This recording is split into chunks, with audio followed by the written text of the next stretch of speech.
Tonight, we are going to sit quietly with a very old and very complicated man, and we are going to ask a question that few people ever dared to ask aloud. The question is whether Albus Dumbledore, the great headmaster with the long silver beard and the gentle twinkling eyes, was truly the good and kindly guardian that the whole of the wizarding world believed him to be. It is a heavy question, and yet we will hold it softly. There is no hurry here, and there is nothing you must decide. Across the next 20 slow chapters, we will walk through the whole of his long life, from a bright and troubled boyhood to a death he arranged with his own careful hands. We will meet the sister he lost, the friend he loved and feared, the brother who never forgave him, and the boy he raised with tenderness and also prepared, quietly, for sacrifice. We will look at his secrets and his shadows, and we will also look at his sorrow and his slow, patient atonement. So let your shoulders grow heavy now, and let your breath grow long and even. Let the room around you soften and fade. You do not need to remember any of this. You only need to listen, and to drift, and to rest. We begin tonight not with a hero, and not with a villain either, but with a question, the kind of gentle question that waits quietly at the edge of sleep and asks nothing of you except that you listen. The question is the one the title asks so plainly, and it is worth sitting with for a while in the soft dark, the way you might sit with an old photograph before you set it down. We wonder whether the old headmaster with the long silver beard and the half-moon glasses and the eyes that always seemed to be smiling at some private and kindly joke was truly the good and gentle guardian the whole world believed him to be. It is such an easy thing to believe, and for most of a long lifetime, almost everyone did believe it. And perhaps you did too when you first met him inside those familiar pages. Tonight, we are not going to tear that belief away. We are simply going to look, slowly and kindly and without hurry, at the whole of the man, the light of him and the long shadow of him both. And we are going to let them lie side by side without shouting at either one. There is a particular kind of person the world loves to keep simple. We take a life that was tangled and frightened and brilliant and grieving, a life full of doors that were opened and doors that were locked forever, and we press it flat until it becomes a single clean shape, the wise old man, the kindly grandfather, the gentle protector who always knew best. It is a comfortable shape, and there is nothing cruel in wanting it, because the world is hard, and we like to believe that somewhere above us there is someone entirely good who is watching over the whole of it.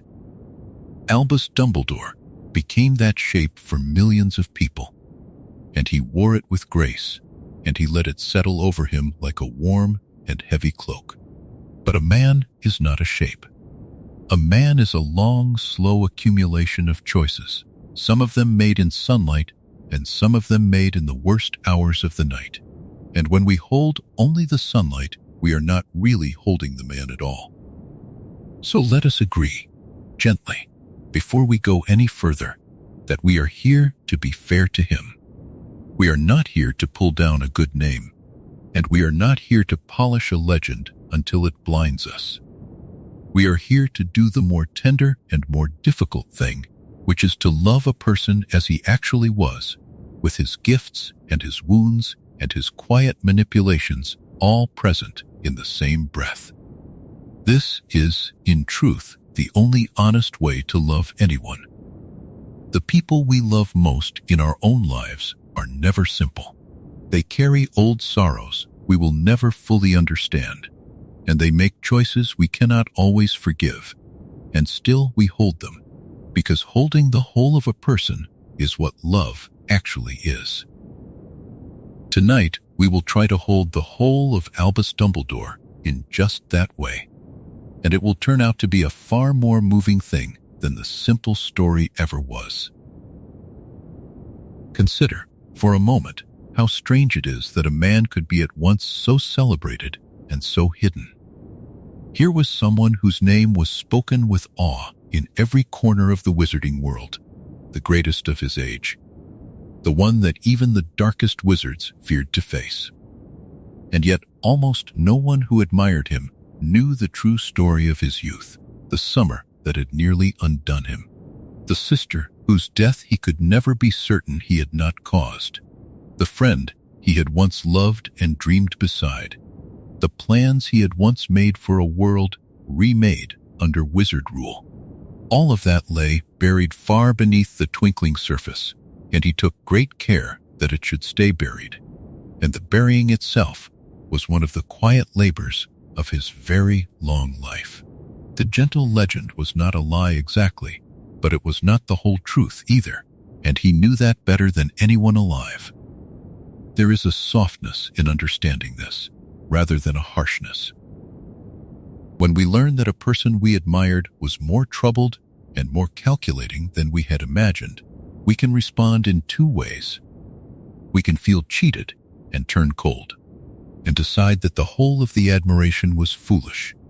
Or we can feel something warmer and sadder and wiser, which is that this person was carrying so much more than we ever saw, that the calm face was resting upon a great weight, and that the goodness we witnessed was not the easy goodness of someone who had never been tempted, but the hard-won goodness of someone who had been tempted terribly and had spent decades trying to make amends. That second way of understanding is the one we will follow tonight, because it is the truer way, and because it is the kinder way, and because it lets us fall asleep, not with disappointment, but with a deep and settled tenderness for a difficult man. Think of how a river looks from a great height, calm and silver and unhurried, a single graceful line across the land. That is the Dumbledore the world saw, serene and certain, moving always toward the good. But rivers are not calm underneath. There are cold currents down in the dark, and stones that turn slowly in the deep, and places where the water folds back on itself and remembers where it has been. To know a river, truly you have to know the depths of it, as well as the shining surface, and to know this man truly, we will have to go down into the cold places with him, gently, and then rise again into the light. We will not stay in the dark. That is a promise for the small hours. Wherever the shadow falls tonight, we will always come back up toward mercy in the end. And here is the shape of the answer we are drifting toward, offered now only as a soft outline so that nothing ahead will frighten you. He was not a simple good man. He was also not a wicked one. He was one of the most brilliant people his world had ever produced, and he was one of the most wounded. And those two things grew up together inside the same young heart until they could not be separated. He wanted power once, truly and hungrily, and he learned to be afraid of that wanting, and he spent the rest of his life hiding from it in a school full of children. He kept secrets from everyone who loved him, not from cruelty, but because he had decided long ago that he could not be trusted with the whole truth given all at once, and neither, he believed, could anyone else. And at the very end, when the great and terrible plan required a life to be spent, he spent his own, quietly, on purpose, as a kind of long-delayed atonement for the boy he had once been. That is who we are going to meet. So let the question settle now, unanswered and unhurried, the way a good question should. Was the old headmaster truly good? We do not need to decide tonight, and in truth, we may find that the deciding was never really the point. The point is to see him clearly and to hold him gently, and to understand that a person can be flawed and grieving and secretive and still spend the whole long remainder of his days trying to do right by a world he once dreamed of ruling. Close your eyes now if they are not already closed. Let your breathing slow and lengthen, in and out, unhurried as that silver river. We have a long and quiet journey ahead of us through the whole of one complicated life. And there is nothing at all you need to do but rest and listen and let the old story carry you softly down toward sleep. Let us go back now, softly, to the very beginning of him, to a time long before the beard was silver and the eyes were old, when Albus Dumbledore was only a small and astonishing child in a small and ordinary place. He was born in the year 1881, which is longer ago than it may seem, a time of lamplight and horse-drawn carts and long, unhurried evenings. And he came into the world in a little village with a name as soft and rolling as a lullaby, Mold on the Wold.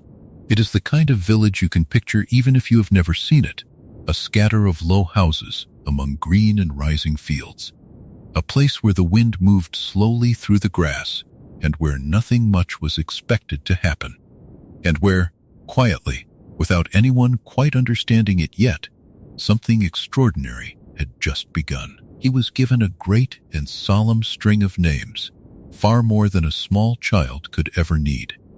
He was called Albus, and Percival, and Wulfric, and Brian, 4 names laid one after another like stones across a stream, grand old names that seemed to expect grand things of the boy who carried them.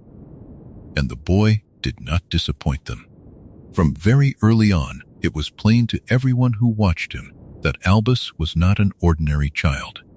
His mind moved faster than other minds, and reached further and held more, and it did all of this so easily and so joyfully that it seemed less like effort and more like a kind of light simply pouring out of him. He learned things almost before he was taught them. He asked questions that older and wiser people did not know how to answer. He looked at the world the way a musician looks at a silent instrument, already hearing the music that no one else could hear yet. When he was old enough to go away to school, to the great castle of Hogwarts far to the north, his gifts became impossible to hide and impossible to overstate.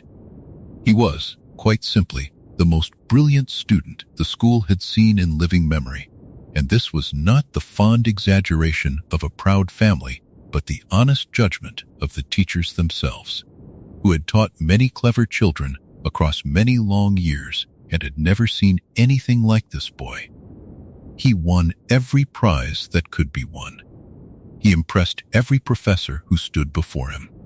His name traveled outward, carried in letters and in conversations, until wizards and witches far beyond the castle walls, people who had never met him and never would, began to speak of the extraordinary young Dumbledore, the one who was going to be remembered, the one who was going to matter. By the time he was still only a student, he was already, in a quiet way, a little famous. There is something almost dazzling in imagining him then, in those first bright years before any shadow had fallen, a boy walking the stone corridors with books under his arm and a whole shining future opening before him like a corridor of its own. He corresponded with the greatest minds of his age, and they wrote back to him as an equal, though he was only a boy. He published his early thoughts in learned places, and clever grown people read them and marveled.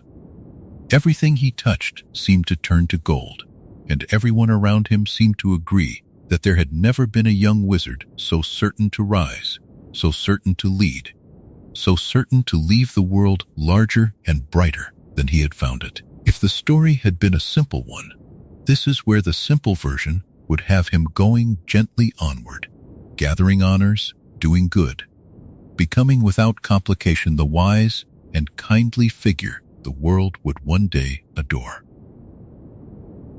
But here we must pause, softly, and hold on to a single quiet truth, because it is the truth that the whole of tonight rests upon. Brilliance is not the same thing as goodness. They are not enemies, but they are not the same. And it is one of the oldest and gentlest confusions of the human heart to imagine that they must go together. We see someone dazzling, someone quick and gifted and luminous, and something in us simply assumes that such a person must also be kind, must also be wise in the ways that matter most, must also be good all the way down. But a gift is only a gift. It tells you what a person can do. It does not tell you what they will choose, and it does not tell you what they carry, and it does not tell you how they will behave in the worst hour of their life when everything they love is breaking. Albus had been given more than almost anyone, and the giving of it said nothing at all about the man he would become. His story, in time, would learn that difference, and it would learn it in the hardest way there is.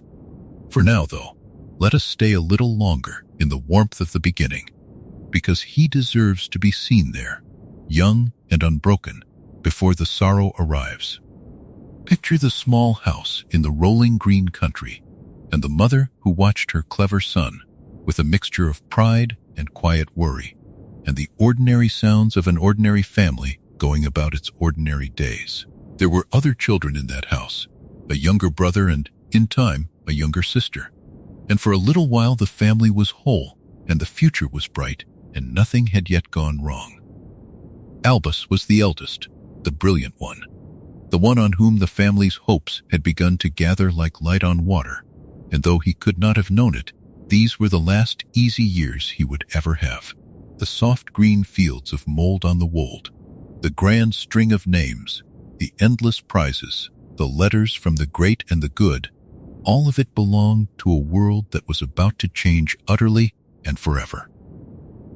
It is worth resting for a moment on how much promise there was, precisely because of how heavily the coming years would press against it. A lesser gift would have made the later grief a smaller thing. But Albus had been so extraordinary, so early, so completely, that when the darkness came, it would fall across a life that had seemed almost charmed, and the contrast itself would become part of his long private sorrow. He would remember, always, the boy he had been before, the one for whom everything was easy and everything was bright, and he would measure himself against that boy for the rest of his days, and he would find, again and again, that the man had fallen short of the child's shining promise. That is one of the quieter kinds of pain a person can carry, the memory of who you were before the world taught you what you were capable of. But we are getting ahead of the gentle thread of the story, and there is no need to hurry toward the sorrow tonight. Let us leave him for now exactly where he was happiest, a young man of astonishing gifts standing at the very top of everything, admired and celebrated, and for one last little while untouched. Let the fields be green around him. Let the future be bright and simple and unspoiled. Let the whole troubled and complicated life still lie ahead of him, unwritten, so that just for this quiet moment before sleep, we can hold him the way his mother once held him, as a beloved and brilliant boy of whom the whole world expected only wonderful things. Breathe slowly now, and let that early brightness settle over you like the last warmth of a long summer evening. Let the green fields hold him a little longer in their quiet light, and let the future stay unspoiled just a moment more, and let the whole of the sorrow wait patiently on the far side of sleep, where it cannot reach you tonight. There is nothing to do now but breathe and drift and rest. Now we come, gently and with great care, to the wound at the very center of everything, the sorrow that would sit quietly beneath the whole of Albus Dumbledore's long life, like a stone beneath still water. It begins not with Albus at all, but with his little sister, a small girl named Ariana, the youngest of the 3 Dumbledore children. And to understand the man, we must first understand what happened to her, because almost everything he later became grew, in one way or another, out of this single terrible afternoon. She was, by every account, a sweet and gentle child, bright in her own soft way. and she was only 6 years old when the thing happened that would shape and shorten the whole of her short life. 6 years old is such a very small age, still all wonder and play, still trusting the world to be kind, and it is worth holding that smallness in mind as we go, so that we feel the tenderness of it, and not only the sadness. Like all young witches and wizards, Ariana had begun to show flashes of what is called accidental magic, the small, uncontrolled bursts that come to magical children before they have learned to guide them. It is a natural and ordinary thing, a sign of the gift waking up inside a child, usually harmless, usually charming. A cup that mends itself, or a toy that drifts across a room. And on one particular day, out in the open near her family's home, little Ariana was doing exactly this, letting some small, bright piece of magic slip out of her, the way any magical child might, without meaning any harm and without understanding any danger. She was simply being what she was, a small girl with a wondrous gift, playing in the world she trusted. But she was not alone, and the world she trusted was about to prove far crueler than a child of 6 could ever have imagined. 3 boys were watching her. They were Muggle boys, ordinary children with no magic of their own, and they saw the small girl doing something they could not understand and could not explain, something that frightened them because it did not fit inside the world they knew. Fear in the young so often turns to cruelty, and it turned that way now. What exactly they did to her has always been spoken of only softly and only in part, because it was a terrible thing, and because those who knew it could hardly bear to say it, but we know its shape well enough. They frightened her badly. They set upon her because of the magic they had seen, and in their fear and their cruelty, they did something to that small, trusting girl that broke something inside her, some deep and delicate thing that a person is not meant to have broken, least of all at 6 years old. And from that day forward, Ariana was never again fully the child she had been. The harm was not only to her body, which healed, but to something far deeper and far harder to reach, the place inside her where her magic lived. Something in that gentle child folded inward after that day, curled up and hid, and would not come out again. And her power, which should have grown up alongside her and learned to answer her will, instead turned strange and dangerous and unstable.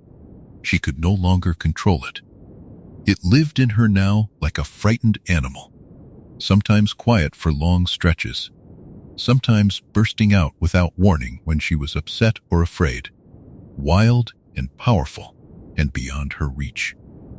The bright and ordinary childhood the family might have had, the childhood of a gifted little witch learning her craft in the sunlight, was quietly and completely taken away, and in its place came a life of hiding and of watchfulness and of a fear that never entirely left the house again.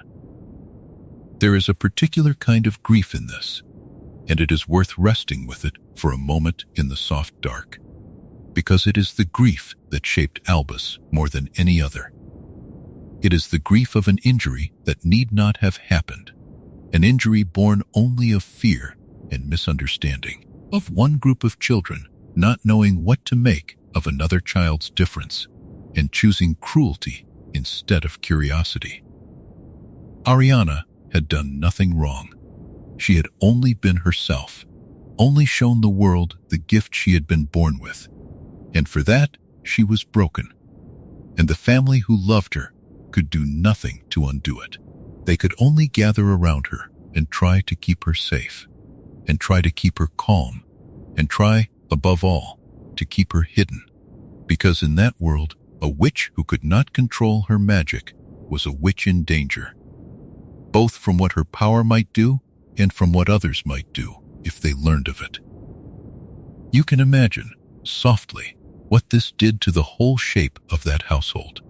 A family that had been ordinary became a family with a secret at its heart, a secret that had to be guarded every hour of every day.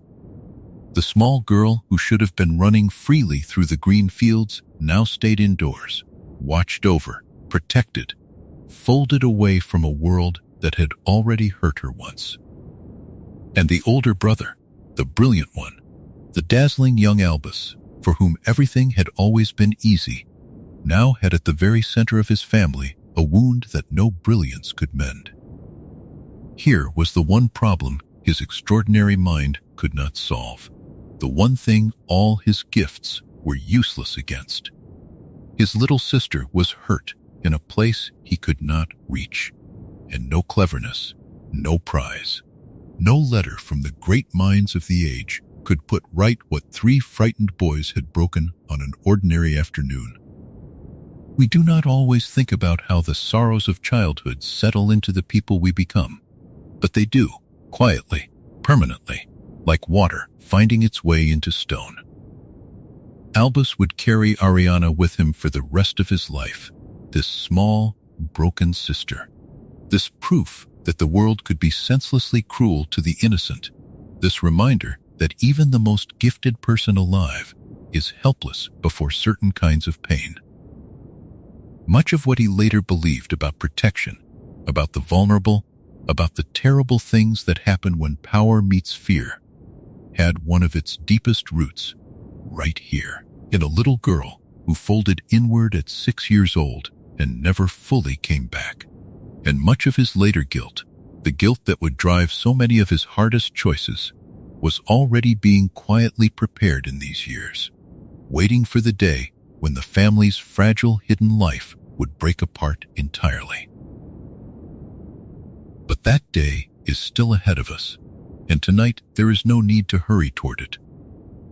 Tonight, we need only sit for a little while with the tenderness of what happened, and with the small girl at the center of it, and with the brilliant, helpless brother who loved her and could not save her. Let us not make it a lesson or a verdict. Let us simply hold it, gently, the way the family tried to hold Ariana herself, with care and with sorrow, and with a love that could not undo the harm, but would not stop trying to soften it. The house is quiet now in the green country. The little girl is safe indoors, watched over by those who love her, wrapped in a care that cannot heal her, but will never stop trying to comfort her. And the great long shadow that will follow Albus Dumbledore for all his days has just, without anyone quite realizing it, begun to fall across the whole of his bright and promising life. There is no need to follow it any further tonight, and no need to carry any of the sorrow with you into sleep. Let the little girl rest safely in her quiet house, and let the grieving brother rest beside her, and let yourself rest as well. Breathe slowly, and let the sadness be gentle, and let yourself drift softly down and rest.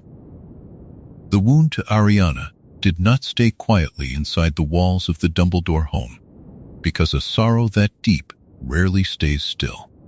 And it was the father of the family who moved first, and whose moving would carry the whole household into shame and silence. His name was Percival Dumbledore, and he was Ariana's father and Albus's father, an ordinary wizard of his time. And when he learned what the 3 Muggle boys had done to his small daughter, something in him gave way. We may imagine, softly, without excusing it, the particular kind of anguish that takes hold of a parent who discovers that his child has been broken by cruelty. The helpless fury of it, the way the mind circles and circles around a harm that can never be undone. Percival did not circle for long. He went out and he hunted down the 3 boys who had hurt his daughter, and he punished them gravely and terribly for what they had done. We are not told every detail of what he did to them, and perhaps that is a mercy, but we know that it was severe enough to bring the full weight of the wizarding law down upon him. For attacking Muggles in this way, whatever his reasons, Percival Dumbledore was arrested and tried and sent to the wizard prison of Azkaban, that cold and dreadful fortress far out on its lonely rock in the sea. where the worst of the magical world were kept under the guard of creatures that fed upon all happiness. It was a place from which few returned unbroken, and from which many did not return at all. And Percival was among those who did not. He lived out the remainder of his years behind those grim walls, in the cold and the damp and the endless gray despair of the place. And there, in time, he died, far from the family he had tried in his own violent and misguided way to protect. Here is the part of the story that reveals something quiet and important about the family into which Albus was born, and about the burden that would settle so heavily upon the son.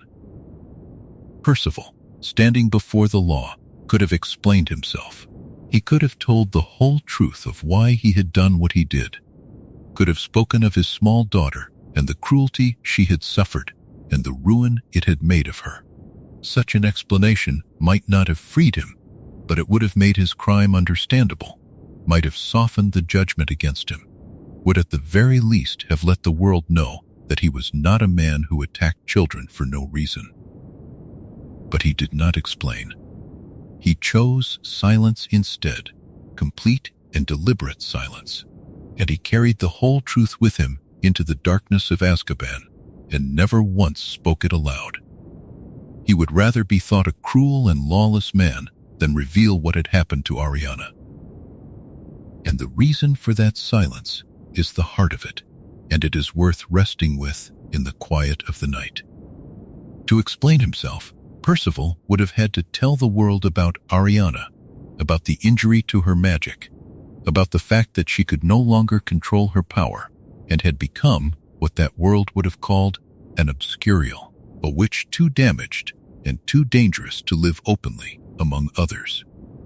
Had that become known, Ariana would very likely have been taken away, examined, confined, studied in some cold institution far from the family who loved her.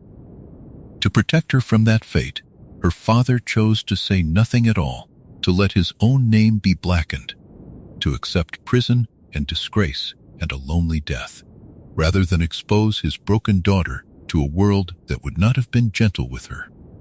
It was a sacrifice made in silence, a choosing of shame over betrayal, and it set a quiet and terrible pattern that his eldest son would one day follow in his own way. Think then of what the family now carried.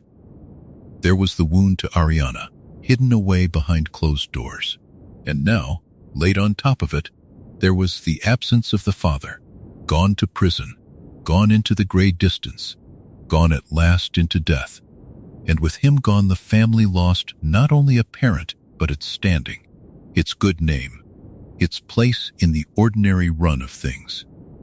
The Dumbledores became a family that people whispered about, a family with a father in Azkaban, a family with something wrong at its center that no one could quite name. They carried, all at once, the private grief of Ariana's condition and the public shame of Percival's crime, and they carried, most heavily of all, the secret that bound the two together, the truth they could not speak, because speaking it would have undone the very sacrifice the father had made. It is a great deal to lay upon any family, and it was laid, in large part, upon the shoulders of children. For Albus especially, this was a shaping thing, though he was still young when it happened. He was the brilliant eldest son, the one on whom the family's hopes had gathered, and now the family whose hopes those were had a father in prison and a sister who could not be seen, and a shadow over its name that would not lift. The bright and easy path that had seemed to open before him, the path of prizes and correspondence and certain glory, now ran through darker country.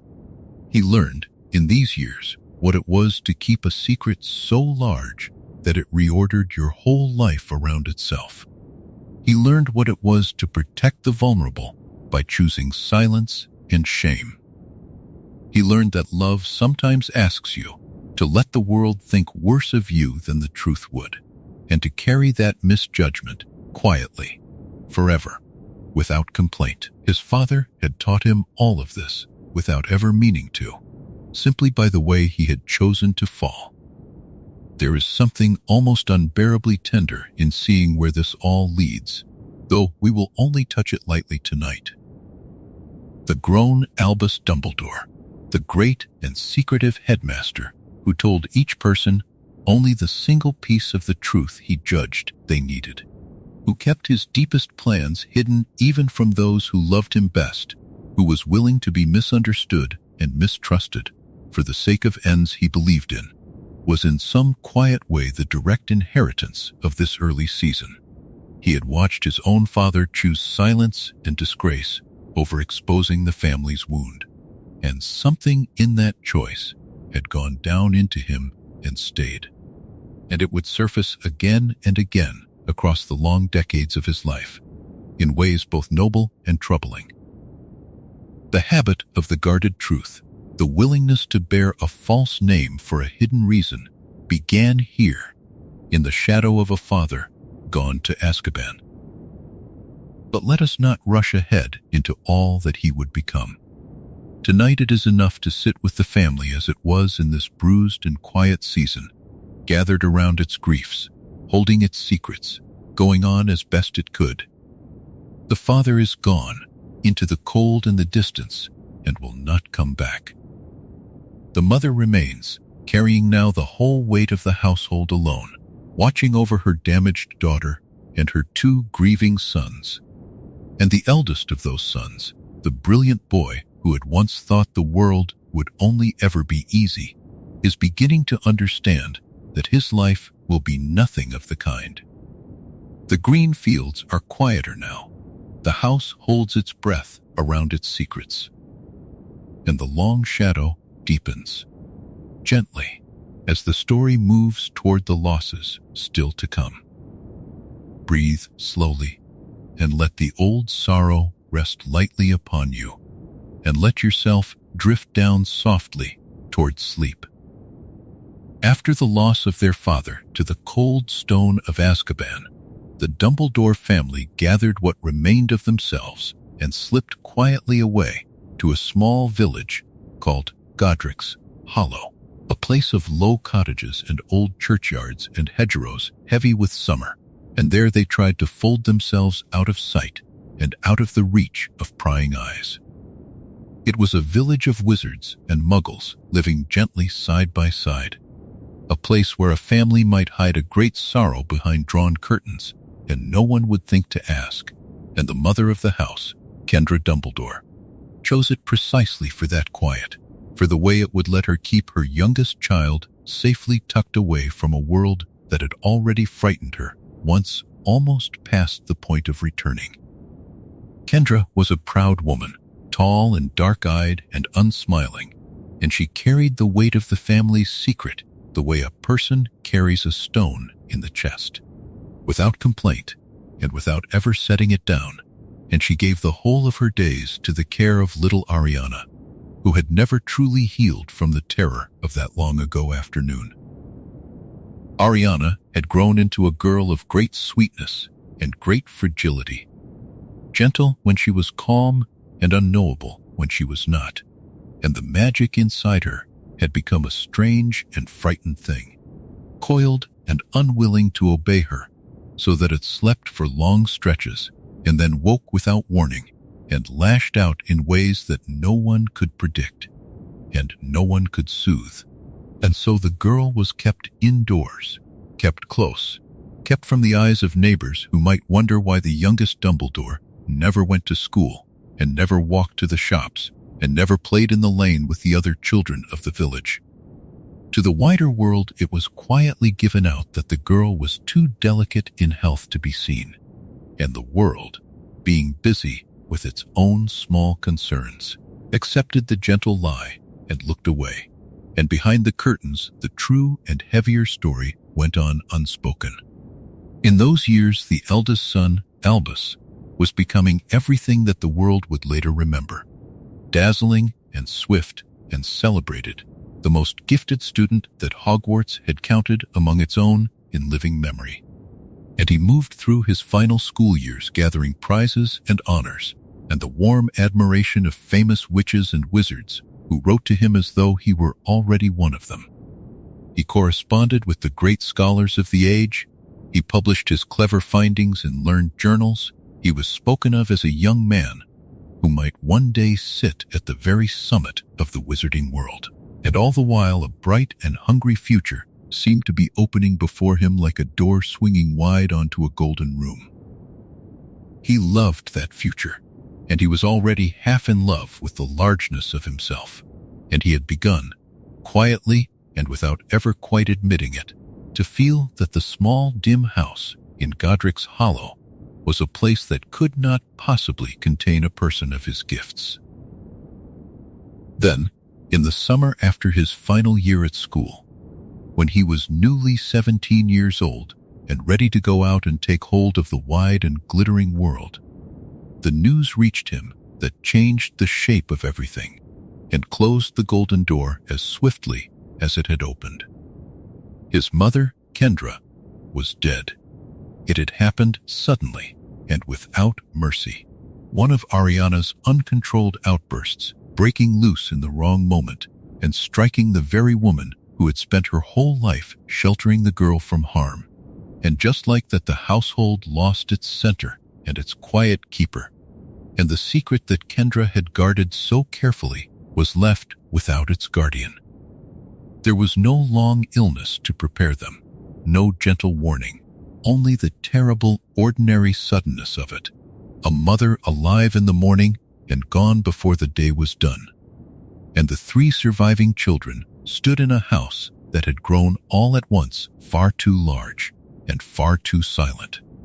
And so Albus came home, not to the celebrated future he had dreamed of, but to a small, grieving house and a fragile sister and a heavy and unglamorous duty. As the eldest, he was now the head of the household, the one responsible for the keeping of the family, and above all, for the keeping of Ariana, whose care could not be trusted to any stranger, and whose danger could not be spoken of to anyone at all.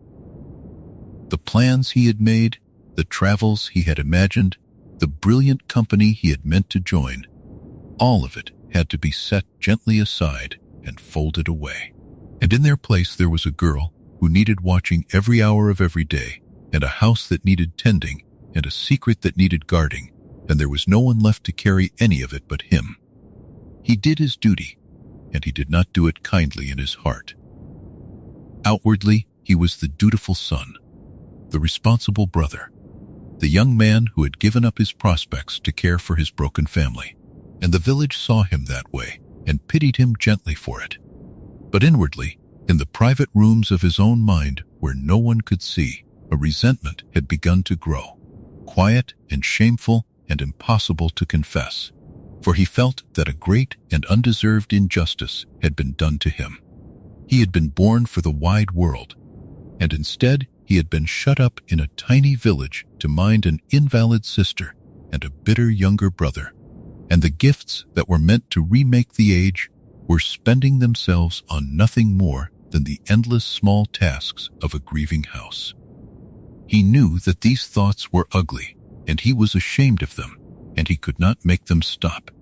And the shame and the resentment wound together inside him and made him restless and quietly miserable. His brother Aberforth, younger and plainer and far more honest of heart, felt none of this bitterness. For Aberforth loved Ariana simply and wholly, without any dream of a larger life to be weighed against her, and he was content to have left school early and to give his days to her care, because her happiness was, to him, worth more than any ambition. Between the 2 brothers there had never been much warmth, and now there was even less. For Albus looked at Aberforth and saw someone small and unremarkable who did not understand what was being wasted. And Aberforth looked at Albus and saw someone who loved his own greatness more than he loved the sister in the next room. They kept to their separate corners of the sorrow, and the house held them both without ever quite bringing them together. And Ariana, at the center of it all, drifted through her days like a small, pale ghost, sometimes calm and gentle and almost happy, sometimes seized by a fear that no one could reach. And she did not understand the size of the burden that her existence had become. And perhaps that was a mercy. She loved her brothers in her broken and simple way, and she did not know that one of them counted her as a chain about his ankle, and she went on living quietly behind the curtains of the little house while the summer opened out warm and long around them all. So we leave the family here, in the grieving hush of that first summer, the mother newly buried in the churchyard, the elder brother straining against a cage he was ashamed to feel, the younger brother watchful and wounded, and the fragile sister at the still center of them all, and none of them yet knowing that a stranger was about to arrive in the village who would change every single one of their lives beyond all mending. Let the picture soften now. Let the little house grow dim and quiet, and let yourself sink a little deeper as the long summer settles over Godric's Hollow. In that same warm and grieving summer, when Albus was 17 and freshly bound to the little house and its heavy duties, a stranger came to Godric's Hollow, and his coming would set light to everything. Just a few doors along the same quiet lane there lived an elderly and kindly historian named Bathilda Bagshot, a renowned scholar of magical history, whose books were read in schools across the wizarding world. And Bathilda was a neighbor of the Dumbledores and a gentle acquaintance of the family. That summer she took in a young relative, a great-nephew who had come to stay with her from far away, a boy who had recently been sent away from his school abroad under a dark and whispered cloud, and she welcomed him into her home with the easy warmth of an old woman glad of young company, not fully knowing what she was bringing into the quiet of the village. The young man's name was Gellert Grindelwald, and he was, in almost every visible way, a match struck against the flint of Albus himself. He was near to Albus in age, golden and handsome and quick, with a charm that drew people to him, and a brilliance that dazzled everyone he met. And behind the charm there burned an ambition so fierce and so unhesitating that it seemed to light him from within.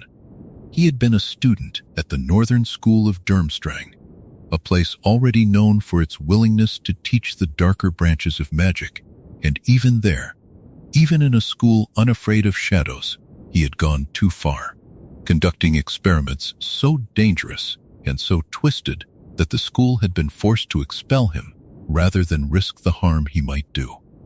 He came to Godric's Hollow, not chastened by this, but freed by it, carrying his ideas with him like a hidden fire, and he came looking, though he may not have known it yet, for exactly the kind of mind that Albus possessed. For Albus, the arrival of this stranger was like the sudden opening of a window in a room that had grown unbearably small. All that grieving summer he had felt himself trapped, his great gifts spending uselessly on the care of a fragile sister and the tending of a silent house, his mind starved of any company worthy of it, and he had begun to believe that no one in the whole world could truly meet him thought for thought and fire for fire. And now here, of all unlikely places, in the sleepy lane of a village he despised, there had appeared a young man who was every bit as clever as he was, every bit as hungry, every bit as certain that the world had been built too small for the size of what they carried inside them. For the first time in his life, Albus Dumbledore had found an equal, and the discovery struck him with the force of a revelation.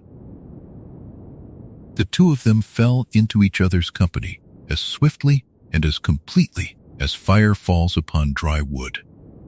They began to meet and to talk, and their talk was not the small and ordinary talk of young men, but a soaring and tireless conversation that seemed to have no bottom and no end, ranging across magic and history and philosophy and power, across everything they had ever read and everything they had ever secretly dreamed. They wrote to each other letters thick with ideas, even though they lived only a few doors apart, unable to wait for the next meeting to pour out the next thought. And they walked the lanes together in the long light of the summer evenings. And they sat up through the short warm nights talking until the sky paled again toward morning. Bathilda, watching fondly from the edge of it, was delighted to see her lonely young relative so happily befriended, and she had no notion at all of what was kindling between the two brilliant boys. What drew them so violently together was more than cleverness, for cleverness alone might have made them rivals rather than companions. It was that each of them recognized in the other a matching hunger, a shared and unspoken conviction that they were not ordinary, that the usual rules and the usual limits were not meant for people such as themselves, and that the world as it stood was a poor and clumsy thing that two great minds might take in hand and remake. Grindelwald had come already carrying the seed of a vast and dangerous idea, and he found in Albus a mind fertile enough to receive it and brilliant enough to make it grow. And Albus, grieving and resentful and starved of greatness, found in Grindelwald a voice that told him his hunger was not shameful, but glorious. Not a thing to be hidden, but a thing to be followed. Each gave the other permission to want everything, and that permission was more intoxicating than any spell. There was, beneath the meeting of their minds, something warmer and more tender still, for Albus was drawn to Gellert not only in thought, but in heart, and he loved the young man with a first and consuming love, the kind of love that colors everything it touches and makes a person believe, for a while, that the beloved can do no wrong. It was a love he could never have spoken of aloud in that time and that place, and it bound him to Grindelwald more tightly than any argument could have. For when we love someone, we are half persuaded already of everything they say, and Albus was very much in love. And so when Gellert began, gently at first, and then more boldly, to lay out his great vision of the future, Albus did not listen as a cautious scholar weighing a dangerous claim. He listened as a young man in love listens to the person he adores, ready to be convinced, wanting to be convinced, leaning already toward the light that Gellert held out to him. For those few short summer weeks, the little house and its griefs seemed almost to fall away, and Albus lived in a fever of ideas and affection that was the brightest and most dangerous happiness of his whole long life. He was 17 years old, wounded by loss and chafing against duty, dazzled by a brilliant and beautiful friend, and utterly unprepared to see where any of it was leading, and he gave himself over to it wholly, as only the young and the grieving can. His sister still drifted behind the curtains, his brother still watched with a plain and worried eye, but Albus had eyes now only for Gellert, and for the enormous, shining future the two of them had begun to sketch together in the warm dark of the summer nights. He did not yet know that he had met the person who would break his heart and haunt his conscience for the rest of his days.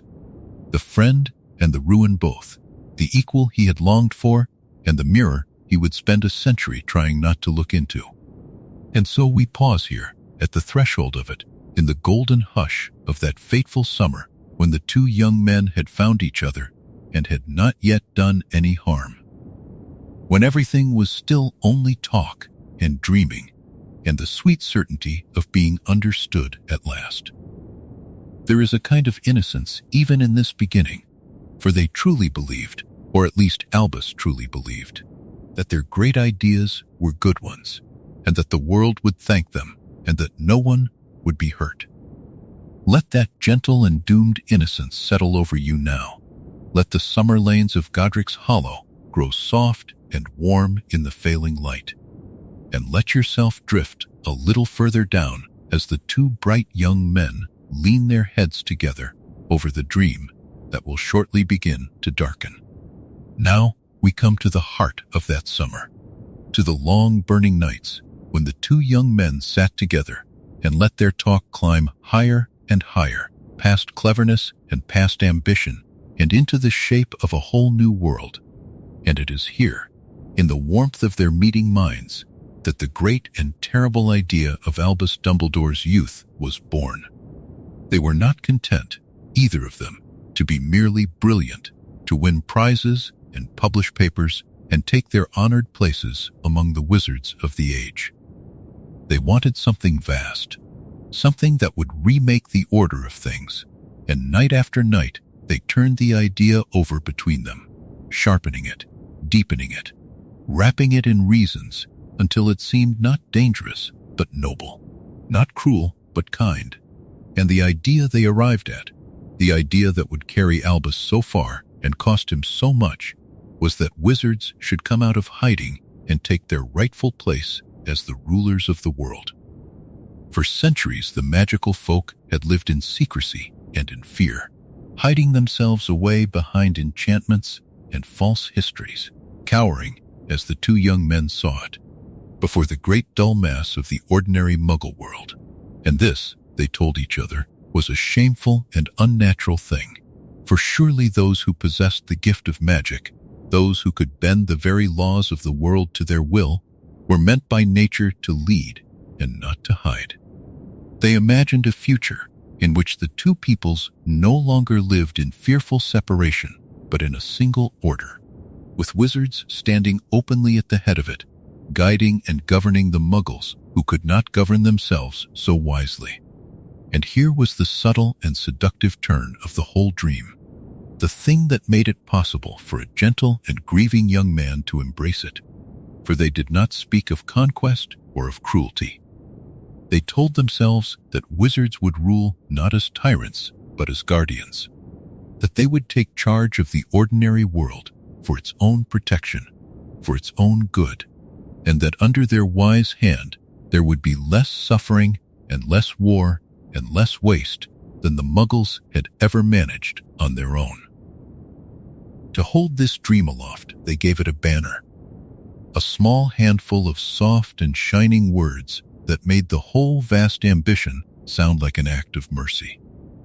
They called it a thing done for the greater good. It was a phrase of only 3 words, gentle and reasonable and easy to say, and it became the motto and the justification of everything they hoped to do. The seal they pressed upon every hard idea to make it soft. Whenever the dream turned towards something troubling, whenever it brushed against the thought that some would have to be ruled against their will, or that some might be hurt in the making of the new order, the 3 words were there to smooth it over, to remind them that whatever they did not for themselves, but for the good of all, for the greater good, and that this larger goodness excused the smaller harms along the way. It was a beautiful and a poisonous phrase, and Albus took it into his heart and believed it wholly. It is worth pausing gently on how such a good and clever young man could come to believe such a thing. For it was not that Albus was wicked, and it was not that he wished anyone harm. He was grieving, and grief makes the mind reach for something large enough to give the pain a meaning. He was resentful, shut up in a small house with duties he felt beneath him, and the dream offered him a future in which his gifts would finally count for something enormous. And above all, he was in love, deeply and blindingly in love with Gellert. And when the person we love hands us a vision of the world and tells us that we are the ones destined to shape it, we do not examine that vision very closely. Every one of these things bent Albus gently toward the dream, and the 3 soft words gave him a way to hold it without ever feeling like a villain.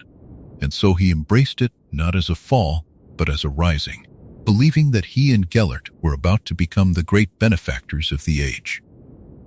Between the 2 of them, though, there was always a quiet difference, a fine crack that neither of them looked at too closely in those bright weeks. Gellert's vision had a hardness at its center, a willingness to see the Muggles subdued by force and to let the resistors be swept aside, for he cared more for the grandeur of the order than for the gentleness of it. Albus was softer, and he told himself, and half believed, that his own presence in the plan would keep it kind, that his mercy would temper Gellert's fire, that together they would build the new world without breaking too much of the old one. He imagined himself as the merciful hand upon the reins, the one who would make sure that the greater good stayed truly good. And in this belief there was a great and dangerous vanity, for he was certain that he could ride the tiger of that ambition without being devoured by it. He did not yet understand how a dream like that, once accepted, does not wait patiently for its gentler master to soften it, but pulls its followers steadily on toward the very cruelties they swore they would avoid. And so through those short summer weeks, the two of them built their vision higher and higher, and it filled the whole of Albus's mind and crowded out almost everything else. He wrote long letters to Gellert, overflowing with the details of how the new order might be governed, and how the two peoples might be brought together, and how the resistance of the stubborn might be gently but firmly overcome. And in the heat of the idea, he wrote words that he would spend the rest of his life wishing he had never set down. For he argued in them that when wizards took command it would be, in the end, for the benefit even of those they ruled over.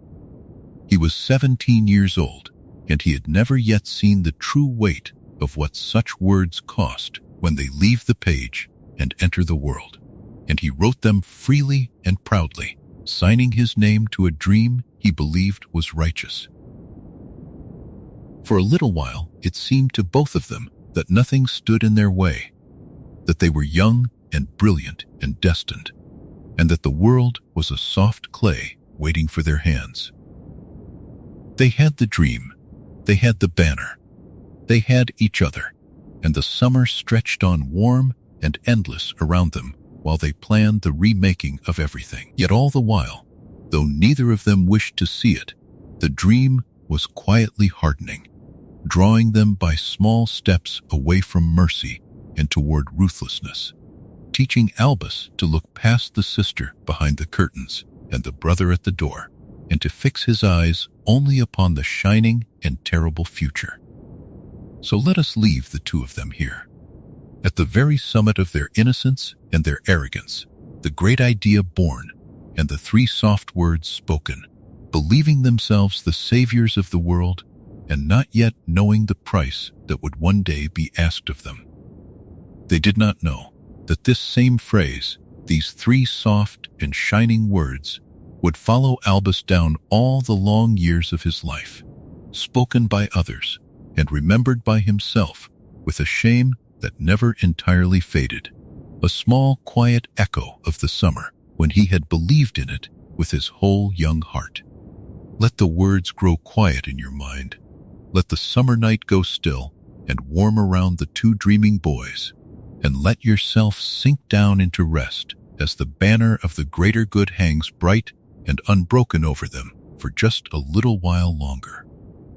Once the great dream had taken hold of them, the two young men were no longer content to speak of it in the abstract, and their talk turned steadily from what the world ought to be toward the harder and more thrilling question of how they might actually go about remaking it. Night after night, they bent their heads together over plans, and the plans grew more detailed and more daring as the summer wore on, until the remaking of the whole magical and ordinary world had begun to feel to them not like a distant fancy, but like a thing they would truly set about the moment the season ended. They imagined themselves setting out together into the wide world, two brilliant young men side by side, gathering followers and spreading their vision, drawing the scattered witches and wizards of the age toward the banner of the greater good, and at last stepping forward to lead the revolution that would lift the magical folk out of hiding and set them at the head of all things. Woven all through these plans was a second and stranger quest, a search for objects of legend that would give their revolution the power it needed to succeed, for the two of them had become fascinated, almost feverishly so, by an ancient tale of three magical objects known together as the Deathly Hallows. The old story told of three brothers who had each been given a gift by death itself: an unbeatable wand that could win any duel, a stone that could call back the dead from beyond the veil, and a cloak that could hide its wearer from all eyes, even the eyes of death. Most who heard the tale took it for nothing more than a bedtime story told to children. But Albus and Gellert, hungry for power and half convinced of their own destiny, came to believe that the Hollows were real, and that whoever gathered all three would become the Master of Death, the mightiest wizard the world had ever known. To rule the world, one would want such power in one's hand, and so the hunt for the Hollows became bound up with the dream of revolution. The two ambitions feeding each other, each making the other seem more possible. For Gellert, the Hollows meant chiefly the wand, the unbeatable weapon that would let him conquer any who stood in his way, and his eyes turned most eagerly toward that instrument of power. But for Albus, in the secret places of his heart, there was another hollow that pulled at him more strongly than any weapon ever could. And it was the stone that was said to bring back the dead. For Albus carried a grief that the dream of ruling could never quite cover over. The grief of a mother newly buried in the churchyard, and, older and deeper still, the shadow of everything that had gone wrong for his family since the day his little sister was hurt. If the stone were real, if the dead could truly be called home, then perhaps the losses that had shaped his whole young life might somehow be undone, and this longing, tender and human and terribly dangerous, wound itself quietly into his ambition and gave it a private and mournful power that Gellert's colder hunger never had. He would not have said so aloud, and perhaps he scarcely admitted it even to himself. But beneath the grand talk of ruling the world there beat in Albus a small and aching wish simply to have his family whole again. And so the summer became a fever of planning and dreaming, of maps drawn in the mind and journeys imagined and glories foreseen, and Albus lived in it as though it were the truest thing in his life. Yet always, folded into the brightness of it, was the same gentle self-deception that had let him embrace the dream in the first place, the quiet and constant belief that his own softness would keep the whole enterprise from turning cruel. He told himself that he and Gellert would remake the world without breaking it, that mercy would go with them every step of the way, that the resistors would be won over rather than crushed, and that the new order would be as kind as it was mighty. He cast himself as the merciful heart of the revolution, the tempering hand upon his fiercer friend, and in that comfortable belief he did not look too closely at the harder edges of what they were planning, at the plain fact that no people have ever been made to bow without force, and that a dream of ruling others is a dream of overpowering them, whether one wraps it in soft words or not. He was, we must remember, terribly young in all of this, only 17 years old, and he was young in a way that went deeper than his years, for grief and love and isolation had all worked upon him at once and left him dazzled and unsteady. A young man who has just lost his mother, who feels his great gifts wasting in a small house, who has fallen in love for the first time with a brilliant and persuasive friend, is not a young man well placed to weigh the morality of a vast and thrilling plan. Every part of him leaned toward believing, and almost nothing in him was inclined to doubt, and so the doubts that a cooler mind might have raised were quietly set aside, one after another, in favor of the shining future that he and Gellert were building together. He did not see how far the dream would carry him, because he did not want to see it, because seeing it would have meant losing the one bright happiness he had found in a season of sorrow. There was in all of this a great and quiet vanity, the vanity of a young man so sure of his own goodness that he believed he could hold a dangerous thing in his hands and never be burned by it. Albus trusted himself completely, trusted that his intentions were pure and that pure intentions would keep the whole plan clean, and he did not yet understand the oldest and saddest lesson of power, which is that it does not care what we intended, and that a road built with the softest of hopes can lead just as surely to ruin as a road built with cruelty. He thought he was steering the dream, and he did not feel how the dream was steering him, drawing him gently and steadily away from the sister behind the curtains, away from the brother growing daily more grieved and more suspicious, and toward a future in which such small and ordinary loves counted for very little against the remaking of the world. And meanwhile, all through those weeks of planning and glory, the little house went on holding the things that Albus was learning not to look at. Ariana still drifted through her fragile days, sometimes calm and sometimes seized by fear, needing the care that Albus now gave grudgingly and distractedly, his mind forever elsewhere among the maps and the dreams. Aberforth watched his elder brother slipping further and further into the company of the Golden Stranger, and a deep unease had begun to grow in him, a plain and honest brother's sense that something was going badly wrong, that the sister they were meant to protect was being quietly forgotten, while Albus chased a future that had no room in it for her. The two threads of that summer, the soaring dream and the neglected home, were being drawn tighter and tighter toward each other, and though Albus could not feel it, they were very nearly at the point where they would collide. So let us leave him here, still safe within the dream, still believing that mercy would save it and that no one he loved would be hurt. And let the warm and fateful summer hold him gently a little longer. Let the plans grow soft and distant in your mind, and let yourself drift down into sleep while the last untroubled days of that summer burn quietly toward their end. The summer in Godric's Hollow had been, for a little while, the most alive that Albus had ever felt, and like all things burning so brightly, it could not last. Through those long golden weeks, he had walked and talked and dreamed beside Gellert Grindelwald, the two of them leaning close over old books and older maps, tracing the paths of legend, sketching a world made new.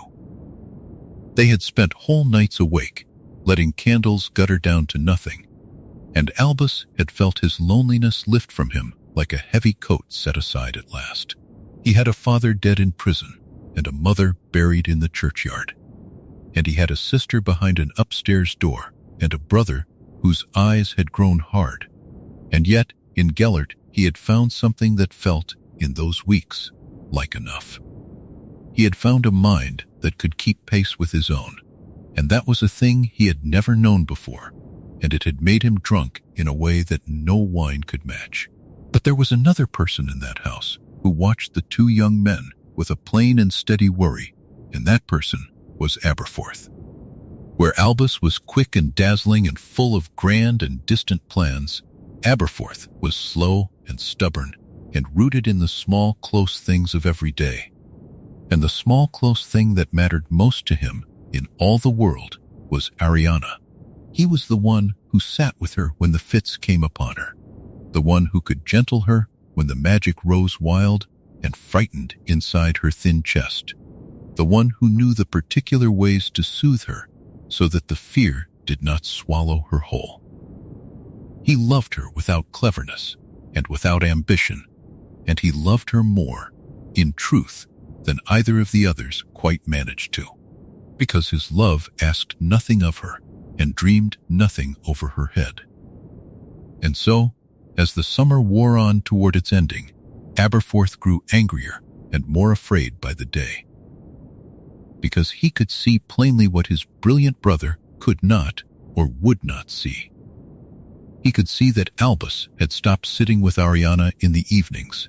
He could see that the grand plans the two young men whispered about, the plans of wizards rising to rule over the ordinary world, the plans of a great and shining revolution wrapped in 3 soft words, made no room at all for a fragile girl who could not be moved and could not be shown and could not be left alone.